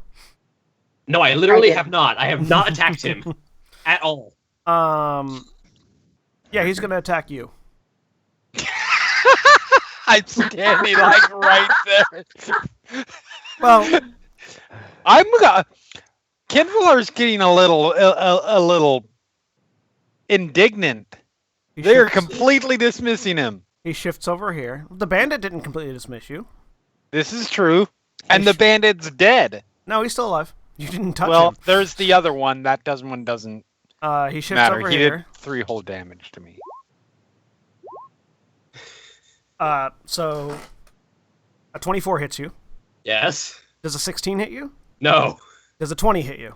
Yes. All right, so he comes up, and you're familiar with these dual scimitar slashes by now. So the first one slices through, dealing 7 points of damage. The second one comes back around, but you get it with your shield, and he pulls a second dagger out of his belt and just jams up underneath your shield while you're locked up with a scimitar, dealing 6 points of piercing damage to you. So you took 7 slashing and 6 piercing. Still standing. Miracle. Well, who's unconscious still? Flint. Flint. Flint. I cannot get there. You have 30 feet of movement, don't you? Yeah, but there's a person in the way, which takes up 10 feet. Farbolt's an ally. He can get out of your way. Okay. That only applies if it's an enemy. Okay. And even if Sorry, even I if was thinking other morning game. Whatever. Yeah, that's fine. Actually, it would be just fine either way. yeah, I was about to say you would still have 30 feet of movement. Yep. All Feed Flint a berry. All right, Flint, you regain 1 hit point and are awake, on your back, full of dagger wounds. Admiring the horse because And- I'm sure the horse and- looks very pretty. You also feel very sore on your chest for some reason, like something really big and heavy stepped on you 4 times. He's got no shirt on, just his kilt. So is there like hoof prints? Oh yeah. you Imagine got, like the horseshoe across his Yeah, face. you've got like well, they're not to you. They look like C's. Like somebody just like punched you with a C, like over and over again. I mean, you can thank me for saving your life later. The miracles of nature. And Flint, it's actually your turn now. Good. I'm gonna spend half my movement to get up. And the other half to take 1 step closer to Zulk. Yeah.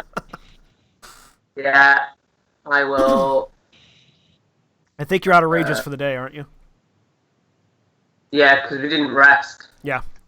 Didn't get a chance to rest. So yeah, I'm just gonna step up.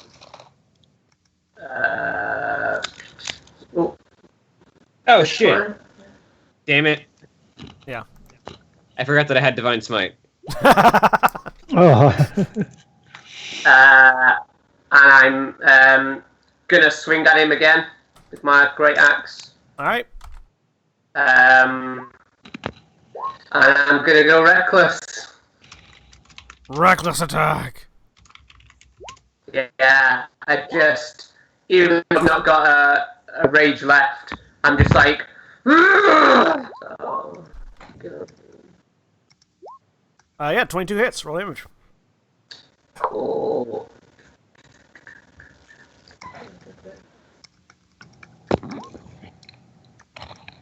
So, how do you want to do this?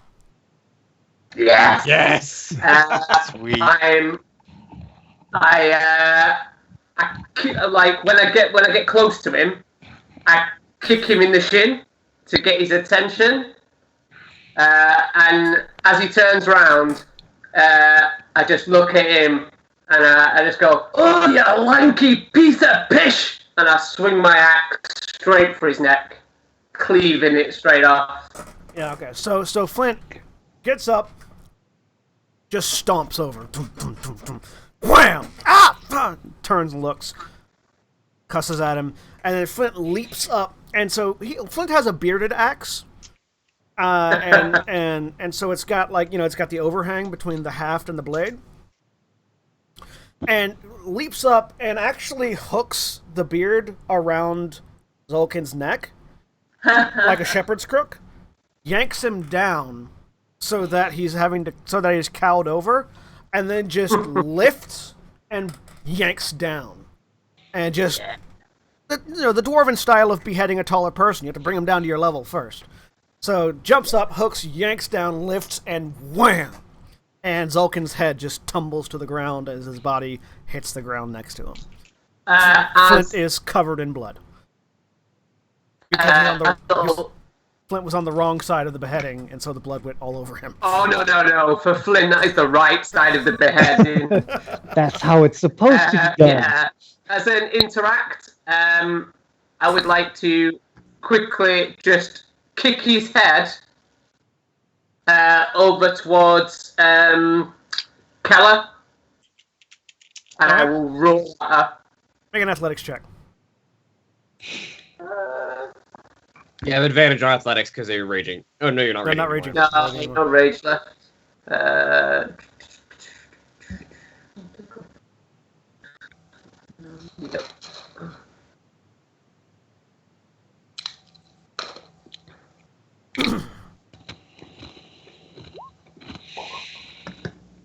You kick it over towards Kella, who just looks at it dismissively. I still roar at her, just like, ah! Yeah, no, she's definitely in danger, but you get the sense that she didn't actually care at all about him in particular. Cool. Got a little bit of movement left, haven't I? You have 25 movement. You used 10 of it to get up, 5 to get over. Yeah, you've got a little bit left. And he's, Can I step up to her? Yeah, you've got about 10 feet of movement left.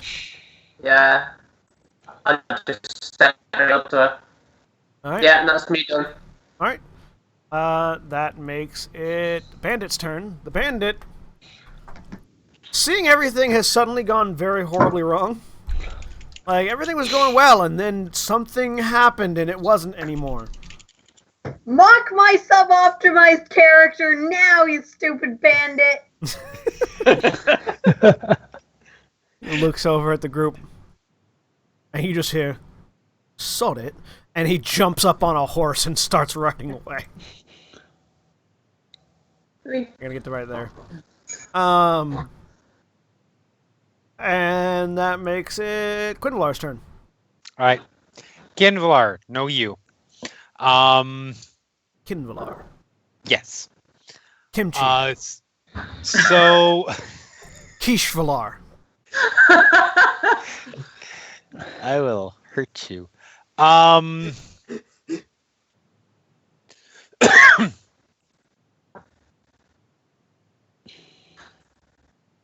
So I am going to try to...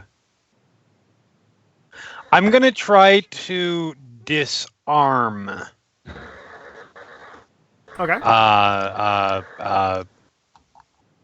Killa. Kella. All right, make an attack roll. All right. I will spend to move up there, so I'm flanking. Okay, so make an attack roll with advantage. 23. All right, now make an athletics check. Could it be No, I'm not even gonna try. You're trying to force her grip off of her weapon. I mean, damn it, because I have advantage on acrobatics. That should not. So that's a 5. No. So yeah, you successfully collide with the weapon. You targeted the weapon, so you hit the weapon. And then as it moves, you suddenly remember that while she might not be a monk, she did snap a goblin's neck with her hands. And right. The brawn of this woman just sort of holds your sword back. Okay. And then I'll just... Now would be the time to drop those and surrender. All right. You are surrounded. Make me a persuasion check. Okay.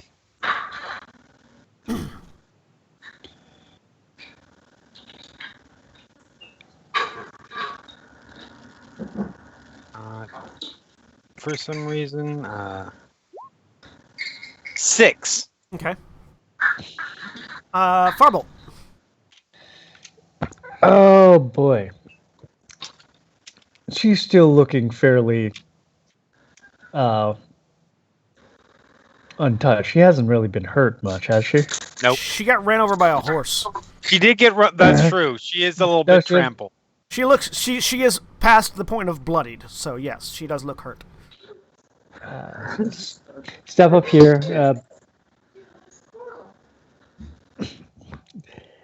I'm going to chuck a dagger at her and go pull the dagger out that one's stuck in me and going, your boss left this for you. All right, make an attack roll.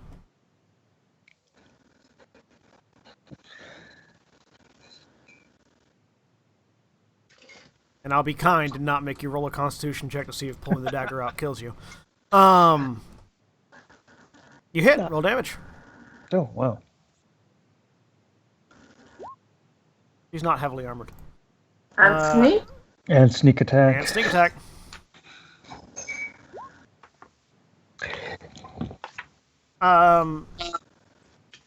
So yeah, you throw the dagger at her, and it gets her right in the shoulder, and just with that, she drops her one sword. You should really listen to what the elf said. That makes it Milva's turn. Lovely. Milva will move down here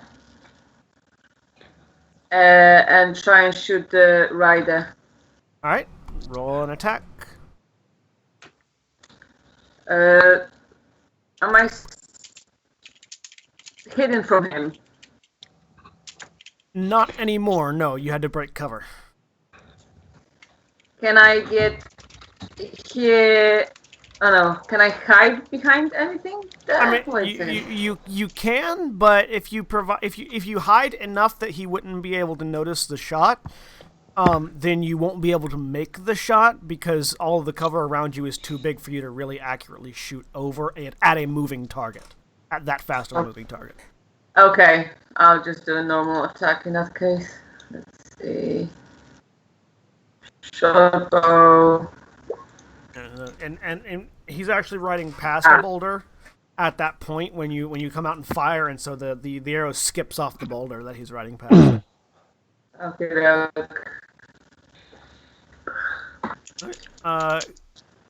Kella's turn. I'm going to dash as a bonus though, and just move behind this boulder here. Okay. All right. Yeah, you dash over there.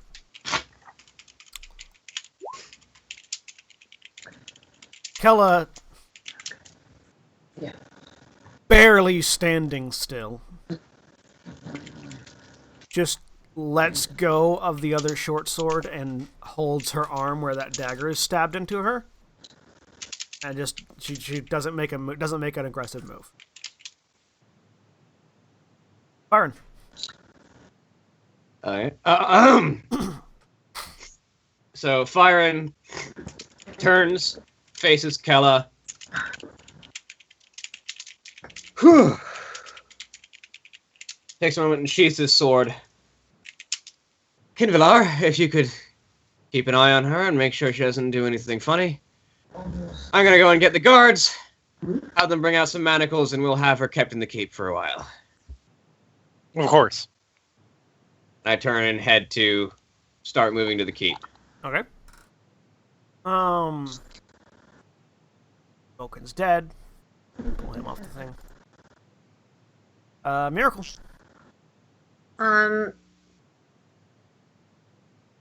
So I'm not exactly sure where I'd have to move to do this, but I know I can move there. I'm gonna just walk over with my foot. I do have some ranger training. I'm gonna scoot the sword away, pick it up. The sword she Yeah. dropped. It's an elven short sword. It's this long, sort of very nice and curving blade. Well, I'm sure you can have these back later, dear, but for now we need to talk about the spontaneous... I'm not actually sure who we were fighting or why. All right. Anyone still unconscious? No, everyone's alive. Flint. Right. Miracle's just looking around and like, no one seems dead. She has disarmed herself. I am going to... The guy that's trying to run away? Yeah. I'm going to move my full movement after him. Pull out a hand axe and throw it at him. Just saying, "Where do you think you're going, you wee scunner?" And throw it. When it loads. And I'm going to do it recklessly. All right. So he is just beyond short range, so it's going to be at disadvantage, but you're rolling reckless, so advantage, so it's just a flat roll. And a 23 hits him. Roll damage. Nice. 6. All right.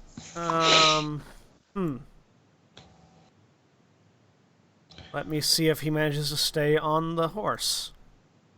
As this hand axe, wham, gets him right in the shoulder blade. Jerks forward, but manages to maintain hold on the horse's reins. Damn. Well, you're not getting that hand axe back. Yeah, Flint just says, "Hey, come back with my axe!" And it's his turn, and he rides that horse out of town. How far can he get? Smartest bandit ever. What? Let's see. The horse's movement. It's 40. Yeah, he gets 2 right about where he's at right now.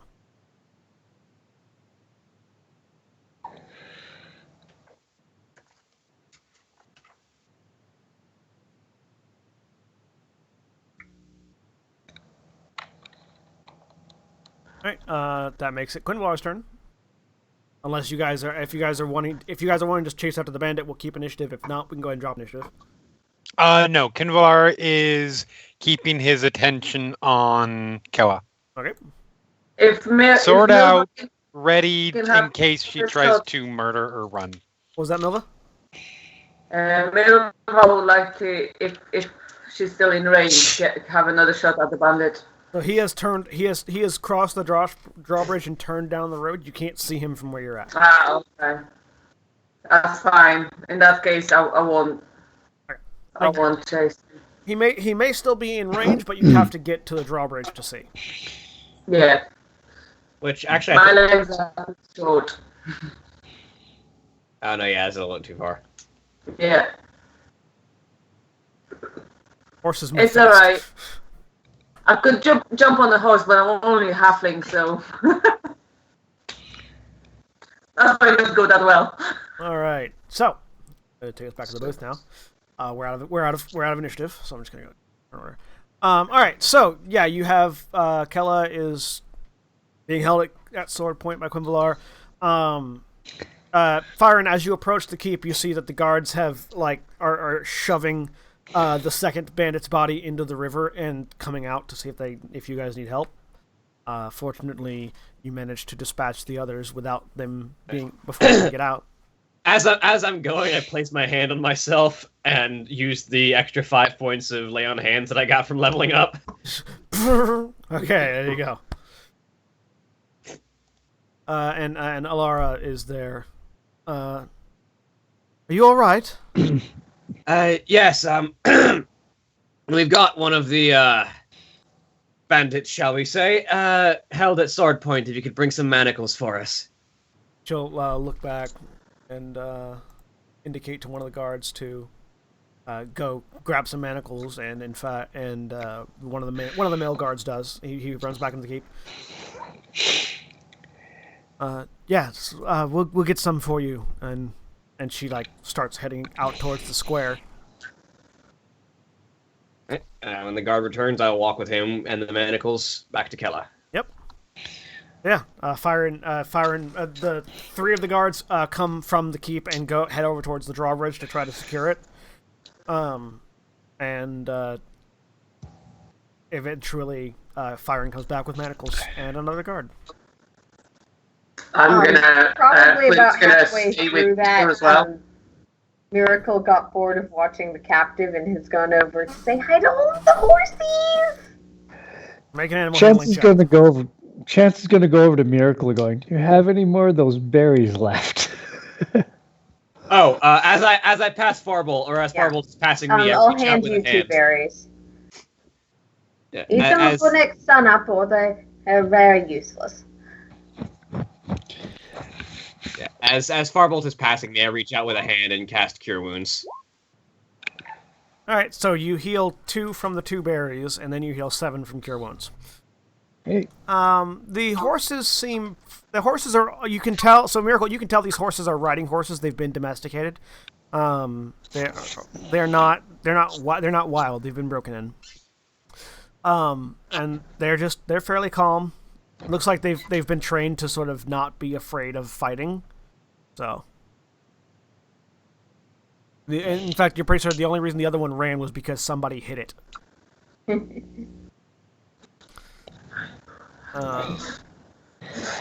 So yeah, you guys have manacles. Very brave. I can't wait to learn all of your names and take you to a nice orchard.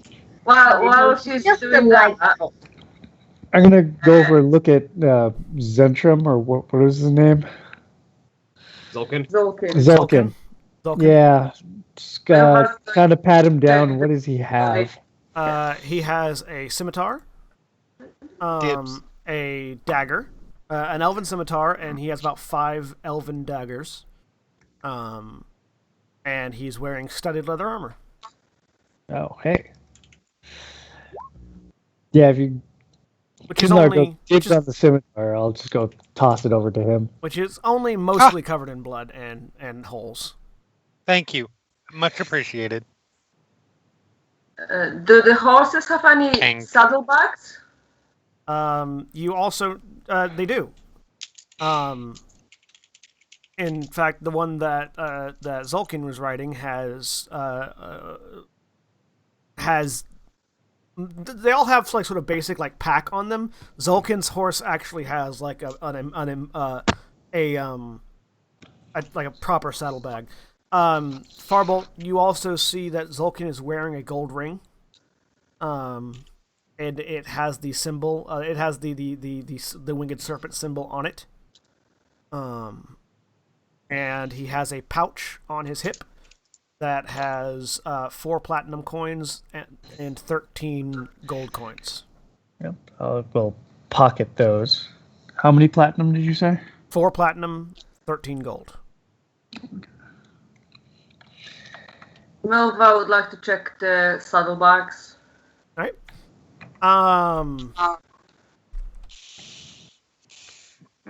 So the other bandits have about 10 gold each in their saddlebags.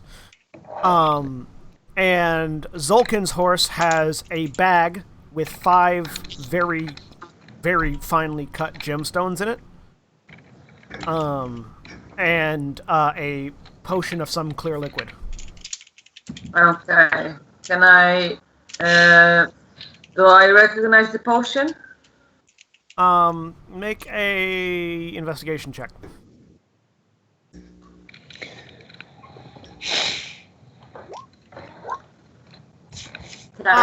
So the potion is clear. It's translucent. It's not like 100% clear. It's sort of like a sluggish, slimy, syrupy gray quality to it. You can tell it's some sort of magical potion. You can't tell exactly what it does. Okay. If you want to roll another investigation, you can take a look at the gemstones and see what they're worth. Yeah.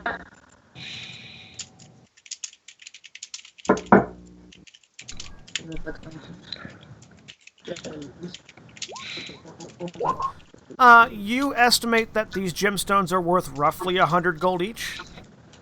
Nice. So I would take those. Any particular kind of gemstone? There's an emerald, 2 rubies, and a sapphire. An emerald, 2 rubies, a sapphire, and a garnet.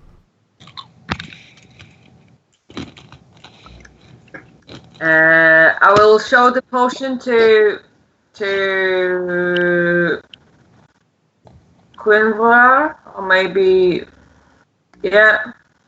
I'm just gonna show it and ask if anybody knows what it is. I can take a look at it. That is I can take a look too. identifies not one of my, but I can definitely. Can I make an get an investigation? arcana roll? You can make an arcana. Any magic user can make an arcana roll while looking at the potion.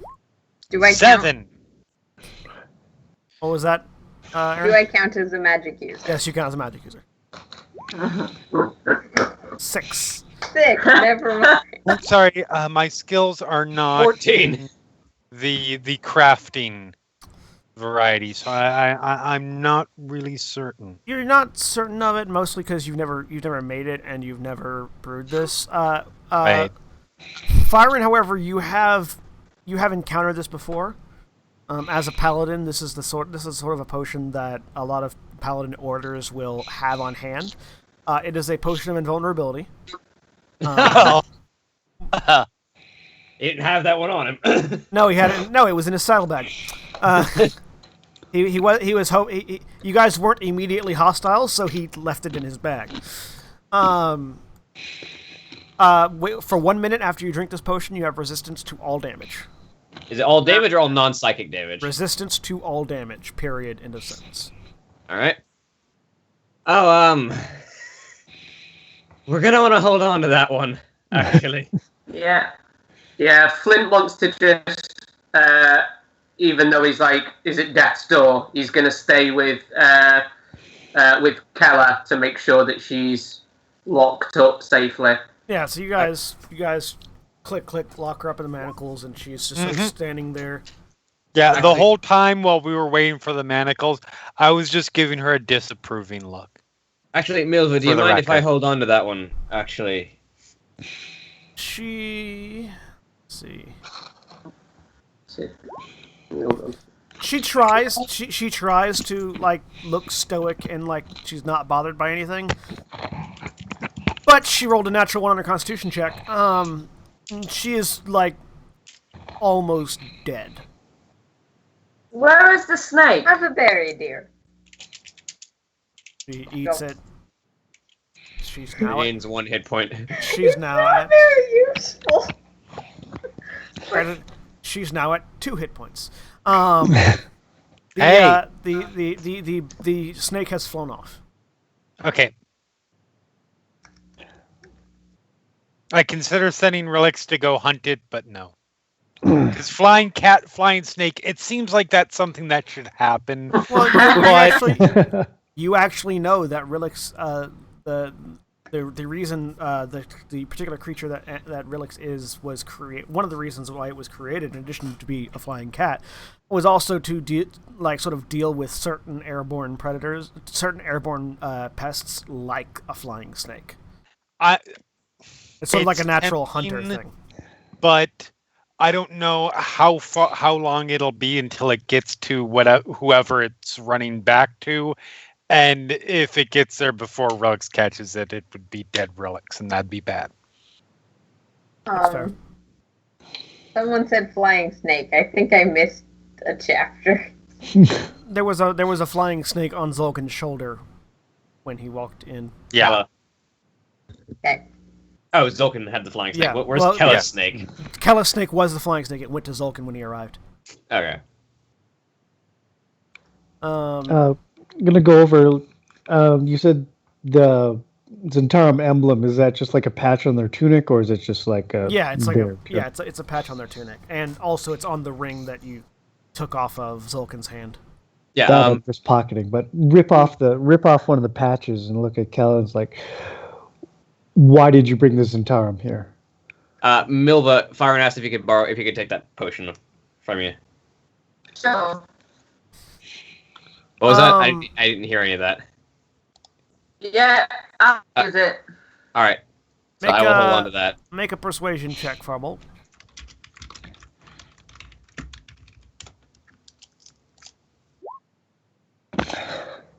She looks over at you. Not great. If I tell you, they'll kill me. So if you're going to kill me, do so. If you're going to lock me up, just lock me up. Let's not play 20 questions. If I were 2 levels higher. Miracle will look away from the horses. I'm not really sure we have any reason to.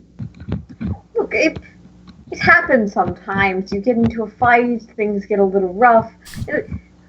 Just let us know why we were fighting, and I'm sure we can give you your swords back and send you on your way.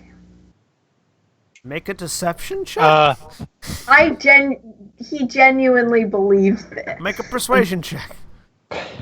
With disadvantage, I'm assuming. Yes. Because the look on Quinvalar's face, I don't think agrees with that. No, absolutely not. That is so Same with ridiculous. Chance. He's like, well, no, we're not letting her go. But it was supposed to be persuasion. Yeah. That is It is an incredulous look. Yeah. Like, it's probably pretty obvious that he believes what he's saying. Yeah, no. But like, Miracle, says a thing, and Kella looks over at Miracle, and then looks back at the person with the sword, and, I'm gonna listen to this person. So, Fyron actually circles around to the front because it's been behind her this whole time. Look, you've clearly partied up with a group of bandits that have attempted to attack all of the individuals in this city. There are a great number of laws that would see you either executed or imprisoned for life. If we are going to do anything to help you, you do need to work with us and tell us what we need to know. Make a persuasion check with advantage. Because you actually provided a compelling argument. 21! We will just let you go after you... Well, why on earth wouldn't we? Things happen. There's no reason to hold a grudge over something like this. Nearly killed Flint. DM is trying to speak. The Centaurum... They were looking to acquire this town as an operating center. They weren't coming to attack anybody. They were going to pose as bounty hunters and slowly work their ways into the graces of the keep, of the Lady of the Keep, but then the giant attack sort of changed everything. I let them know the town was abandoned. They came to take it over. You guys came in, making the town not abandoned anymore, and screwed up the plan. And your role in this other than an informant? I'm the forward eyes. I come in and scout out the place first. Can I get a history check on Centaurum? Centaurum? Yeah, sure. Yeah. That's a 12 as well. Sure. Now that you've heard the name Centaurum, it's still not something you know a lot about. No, it wouldn't be probably. I have 17. You both definitely recognize the name Centaurum as a shadow organization of spies and assassins. You don't know much about them, what their motives are. Okay. Miracle about roughly you recognize the name, but you know it's an organization. You don't know much about them, what their modus operandi is, or anything like that. Is that what I got with a 17? Fyron, that you know roughly that you do know that the Lord's Alliance and they are at odds. They're sort of opposing factions to one another. Yeah. and you do know a little bit more about the Lord's Alliance because you're a paladin from Waterdeep. I'm a paladin and a noble. Yeah, and a noble. And you do know a little bit about the Lord's Alliance, and you do know that they are at odds. They are not friendly at all. They're sort of after the same thing, but from opposite directions. Well, I suppose with an organization with a reputation like the Centaurum, you've already marked yourself for death if you should ever return to them. I hope you know that, correct? That's why I didn't want to say anything. So, I think you'll enjoy a brief stint in the dungeons here just as a sort of time to remember what you've done, and then you'll be left to wander on your own and perhaps make amends for your actions here. With respect, I believe that would fall to the person in charge of the town. Indeed. Captain of the Guard, what would you say? Well, I would be inclined to lock her up and send her to Waterdeep at first chance. I will leave that to your judgment. However, I would note that transit is dangerous, and a caravan to Waterdeep, especially if the Centaurum know who they're looking for, might leave her open to assassination. It might, but we've already sent word to Waterdeep regarding the giant attack, so hopefully, when they send reinforcements, we can send her back with them. Very well. Looks like you'll likely be able to survive then, miss. She just sort of shrugs. And on a personal note, madam, as somebody who is a legitimate bounty hunter, I find your deceptive ploy extremely offensive. She just sort of rolls her eyes. I know. I wasn't the bounty hunter, they were. All right. That's not the point. Take you have Colrin's sword, right? Or Kinvalar? Yes. All right. So yeah, the two of the guards, one male and one female, the guards take her away. Alara and the other guards stay behind. Well, they've cut the chain to the gate, so we're not going to be able to raise the drawbridge, at least not without a lot of work. If you have any ideas. So given that I historically hung out with a ton of wizards and stuff, anyone have capabilities for mending that sort of magic, weaving back together what broke? That is a very good question. No. I've seen people do it before, and There is a spell that can do it. It is not one that, unfortunately, I know.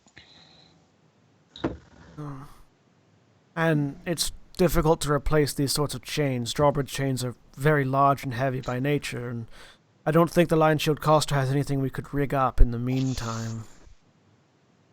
Feel free to look, though, if you think you might find something. She says, pointing at the building just south of the square. You see it has it's mostly untouched, actually. Like, the door is ajar, but the building itself wasn't really hit by a boulder or anything.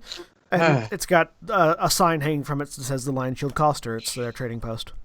All right, I'll... Kinvalar, Firebolt, Miracle, if you three could look, I'll see. Perhaps if not raising the drawbridge, we might be able to erect a barrier. Yes, well, at the very least, leave a guard at the watchtower. Yes, at the least that. Yes.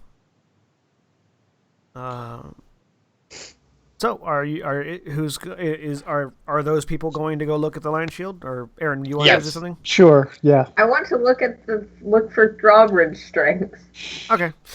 So you guys go. You head over to the Lion Shield Coster again, just south of the square. It is trashed. Like, it looks like the goblins went through here, just like grabbing and nicking whatever they could and knocking things over.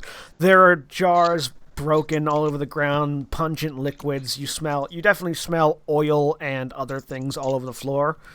And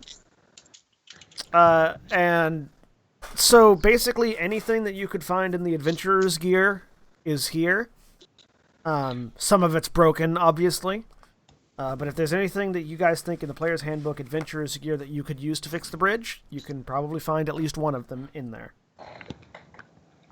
So tell me what you're Let me looking. go look through the adventurer's gear real quick. Yeah. So go ahead and take a look at that. Tell me what you're looking for, and I will tell you what condition it's in and how much of it there is.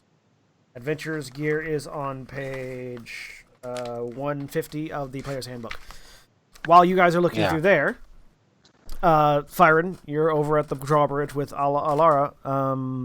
Go ahead and make me an investigation roll. All right. That's not what I'm good at. 7. So the chain's in the moat. Like, you can see the chain. It's not moving because it's too heavy to be carried away on the current, but it is definitely in the water. You're going to have to fish it out if you want to use it. And it's already a heavy chain, and then being covered in water just kind of make like the water weight on top of it is just going to make it even heavier. Yeah, and she's standing next to you looking down. I don't know if we're going to be able to fish that out. No, I don't. Actually, I say, looking back at the horses that are still sitting here, we might be able to. You think you want to use the horses to drag it out? I think that's the only option we've really got. Potentially, but we'll need to have something else to hook onto the chain itself. And someone to go down there.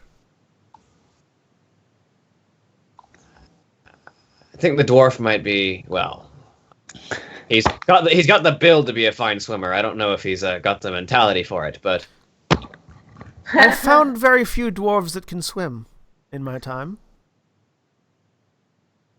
Hey, but we sink pretty well. Yeah, no, sinking is great. Swimming is the hard part. Well, I'd Flint's up for it. Flint's up for doing it. I'd require a few minutes to doff my armor, but I could get down there. No, Flint's up for doing it. Did you go to the? Did you stay with them, or did you go to the coster?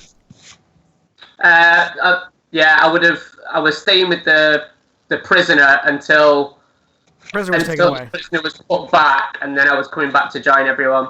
Okay, so yeah, you're right there. Do you want to just dive into the water? No. I fish out my rope from my adventurer's gear. Mm-hmm. Take my rope, and I tie my last hand axe to it. Mm-hmm. I hand over the other end of the rope to somebody who's the strongest there that's with me. Firing. Yeah, me. Firing. I'll give him the rope. Tell him to maybe attach it to one of the horses, and Flynn will then run and, holding the axe in his hand, run and dive in. All right, make me an acrobatics check. With my, okay, I hope I don't get any damage. Don't get damage. Don't worry, cannonball damage is like 1 point. Probably. So you run and leap, and you realize why dwarves aren't great swimmers, because diving is one of the big parts of it, and they're not good at diving. As you leap off the edge of the drawbridge, you realize you weren't far enough in the center of it. And the way the cliff banks going down are basically cliffs, and they go down into the water at a slight angle, and you smack into the side of the bank before rolling into the water, taking. I'm unconscious. I have 1 hit point and didn't get healed at all. Taking 4 points of damage. The dwarf, wham, hits the ground, in the river. hits the rock, rolls into the river, and starts drifting. Son of a shit, damn it! Fyron doesn't have time to doff his armor, so he basically has to leap into the river. Amazing. What was that? You guys went. You guys went to the coster. Yeah. Yep. Did The Milva? three of us are, I'm not there. or Yeah. at least so- Miracle's No. looking through. Farbolt went, not Milva. Yeah, you're there. You saw it. I'm going to jump straight after him. All right, acrobatics checks from both of you to see if you manage to get closer to him than the wall. I just love. 10. Six. Somehow in full plate. Or in chainmail, right, technically. You sort of collide with each other. And you both take 1 point of damage just from hitting each other, but you make it into the water near enough to him. Okay. That's alright. I've got one berry on me still. Alright, yeah. So if I'm close enough to him, I'm gonna feed it to Flint. Flint, you come to with 1 hit point and lung and sort of a stomach full of salt water. Actually, this will be fresh water. A stomach full of water, and good berry. And there's a trout that just smacked you in the face as it was swimming past. Oh god. I should mention that everyone who's had good berry, you're good on food for the day. Yeah, you don't have to eat again for the day. Yep. So, I have... So between the two of you, you can fish him out of the water. So while you guys are doing if I've just woke up, I still want to get to that chain. All right. Well, we'll come back to you guys in just a second. Okay. Back to the coster. So, I guess it might be a concern of quantity, because I have an idea. Okay. What are you looking for? How many grappling hooks are there, and how much rope is there? Rope, looking for block and tackle, pulleys, that type of stuff. Okay. Aaron, what are you looking for? Let's see. Yes, the things that were already mentioned. I'm also looking for alchemist's fire.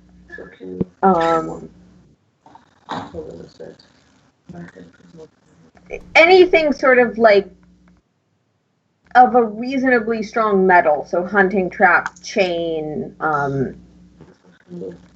pot, possibly, that sort of thing. All right. So you can find 3 grappling hooks. Shit, that's not enough. You can find 3 bundles that are still usable. You can find 3 bundles of 50-foot rope, hemp rope. Okay. You can find 3 smith's tools. 3 sets of block and tackle. Any chains? I know they're not going to be like drawbridge chain, but like regular chains. You can find 4 lengths of chain. They're like small, like chaining up a trunk chain, not like drawbridge chain. No, but using multiple links, multiple chains. Yeah. Make up for. You do not find any alchemist's fire or acid. Yeah. Okay, I'm gonna go see if the blacksmith's has been fully destroyed or if there's some salvageable stuff there. You get the sense that so the blacksmith's is the coster basically. Okay. You do find smith tools and like anvils and things. Looking for a crowbar. That's something for my own personally. You can find 1 crowbar.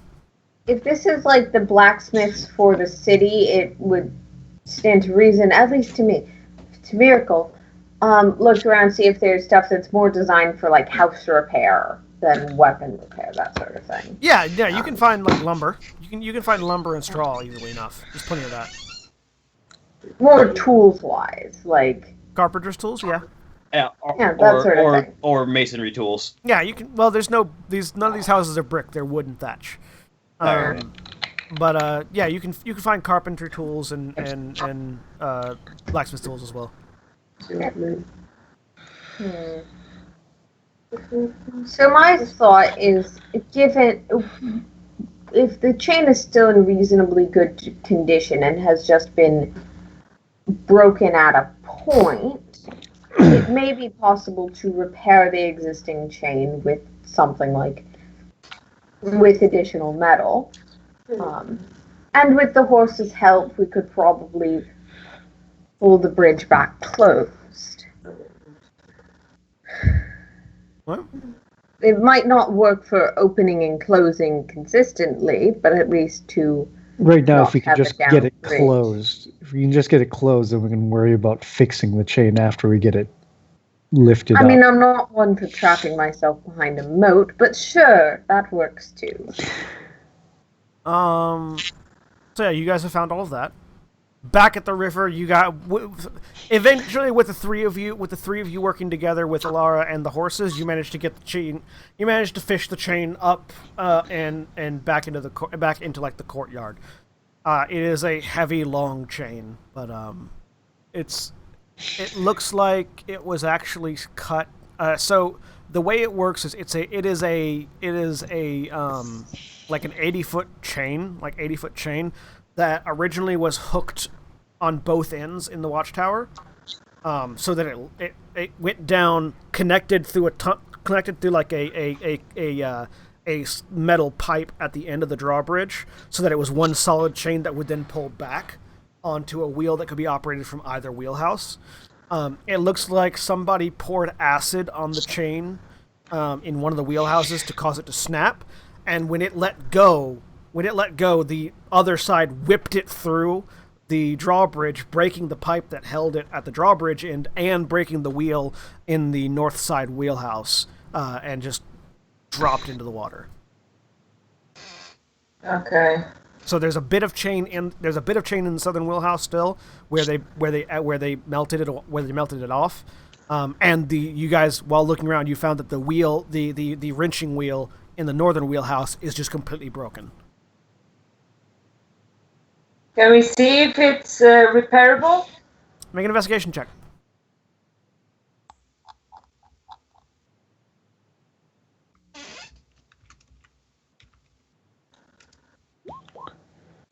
So it might be, but it would require a master carpenter.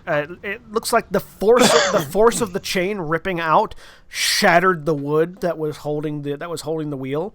Drawbridges are built on tension. That's how they function, and that when that tension gets too high because the other end let go, it just wrecked the wheel entirely.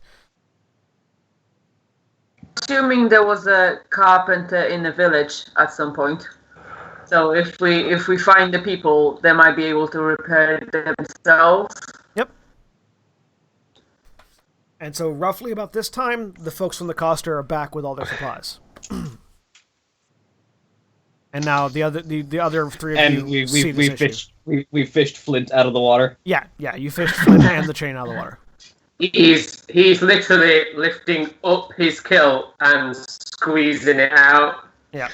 Oh. Harry butt. Harry everything. Although that's the cleanest he's been for months. Yeah, he doesn't smell quite as bad now. He smells more like wet sheep than dead sheep.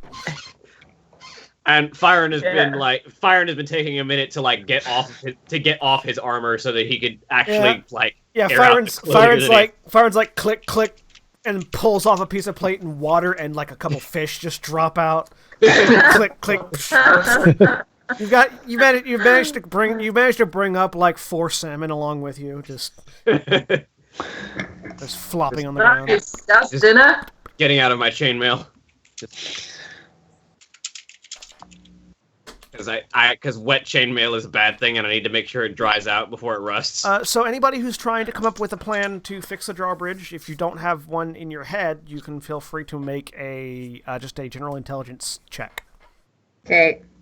I'll go in. I think Flint will leave the intelligence. I will go ahead. Yeah, I had an idea to get one. the chain out of the water, not 20. necessarily to... Ooh, Right. So 20. We all have ideas. So Smart. Milva, Kinvalar, Farble, and Fyron all looking at the situation. You realize that the tower itself is still standing and still strong. It's just the wheel that broke, and the pipe that held it on the other end. If you sank, you all sort of get the idea that if you sank chains to the other end of the drawbridge and used the horses, you could get it up. You wouldn't. Yeah. You'd have to fix the wheel to make it operable again, but you could at least raise the drawbridge and anchor it through use of the horses and chain. Not to sound insensitive, but getting the drawbridge working again is not exactly our problem.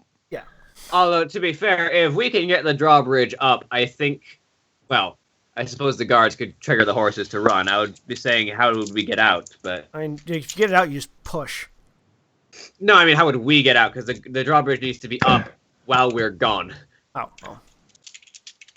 Yeah, You leave a horse behind. raising it with the horses. Raising it with the horses is something you could probably do repeatedly. Yeah. So long as the guards can handle the horses, then we can do that. It's a workaround. It's not a fix, but it'll work. Yeah, let's do that and go rest. Flint is one weary little dwarf.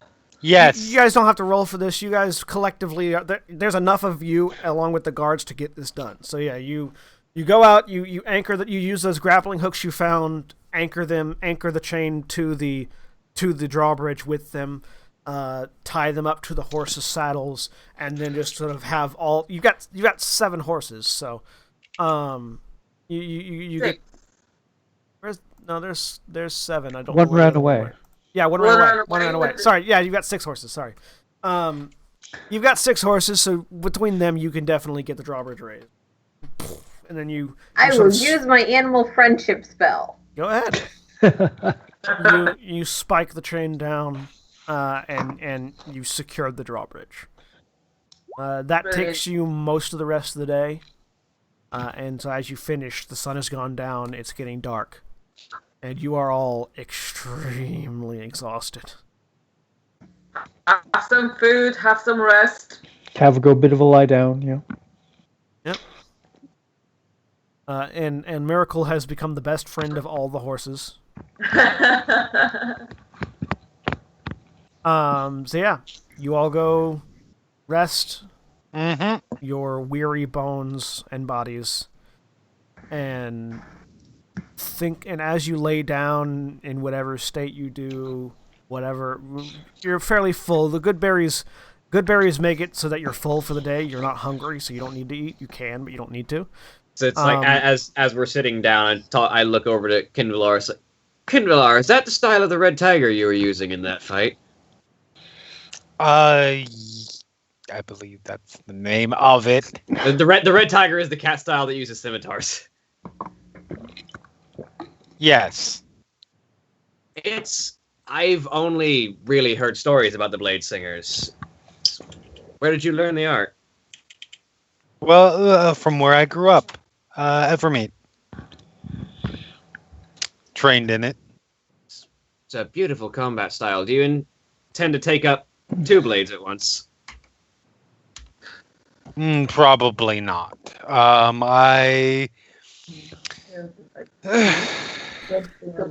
this point, I train with the scimitar.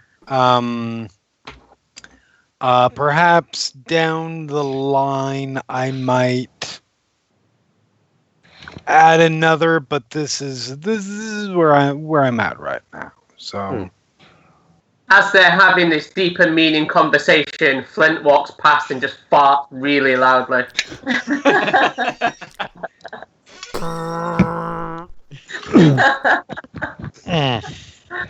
Continues on. Belches Chance too. is going to just- take the studded leather from him, and just he's trying to clean it. Yeah. Make me a What's a good roll for that?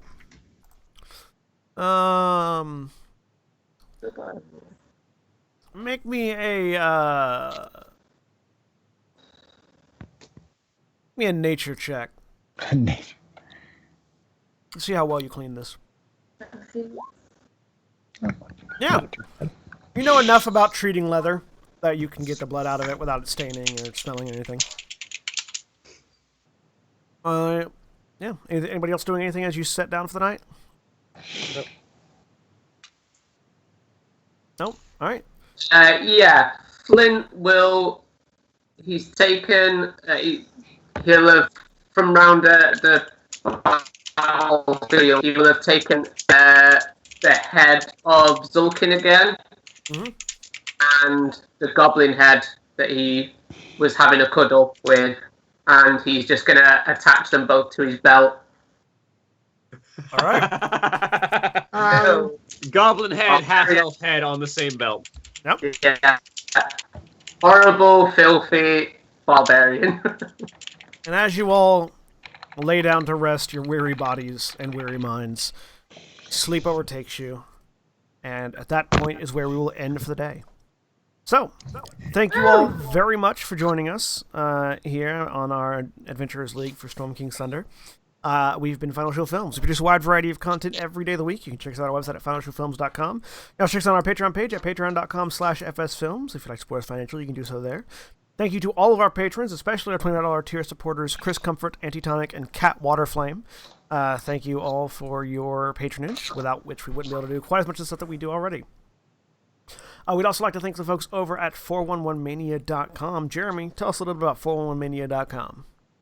411mania.com is a pop culture site that caters to pretty much everything geeks could be interested in. Whether it's the latest film news, all the news that's going to be coming out of Comic-Con next weekend, we will have it as soon as it gets up. If you want to know who was announced about an hour ago as the 13th Doctor, we have that on 411. We cover wrestling, MMA, gaming, music, comic books, review of Game of Thrones I'll be doing tonight, and all Final Show film stuff as well. It's 411mania.com. Check us out. Yep. We appreciate them. And another really sweet website that we appreciate is thecognitivemerchant.co.uk, which is where our guests for today are do their stuff. So why don't you guys go ahead and show off what you do?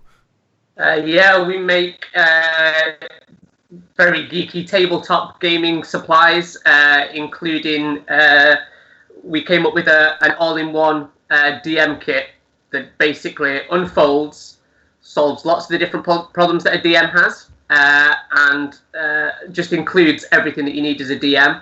So you can find those on our website. This week we've mainly been working on dice bags, like leather dice bags. We have some here. So, yes.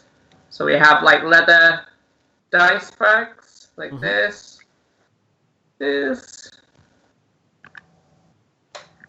They hold up to about 15 sets of 15 full sets of D&D dice. So they do hold quite a lot, and they're actually going to be going. There's a sale on those as of tomorrow. So I'm gonna. I really need to get more money so I can buy this stuff. But yeah, so we appreciate them. You can find them at thecognitivemerchant.co.uk. You can also find them on Twitch at Cognitive Merch. Twitter on Cognitive Merch. So yeah, go look them up. They have really cool stuff, and they deserve your money. Because if I had more money, I would spend it because it's awesome. Anyways, so yeah, thank you guys for joining us, and we'll see you all next time. Say goodbye, everybody. Bye. Bye. Bye. Goodbye.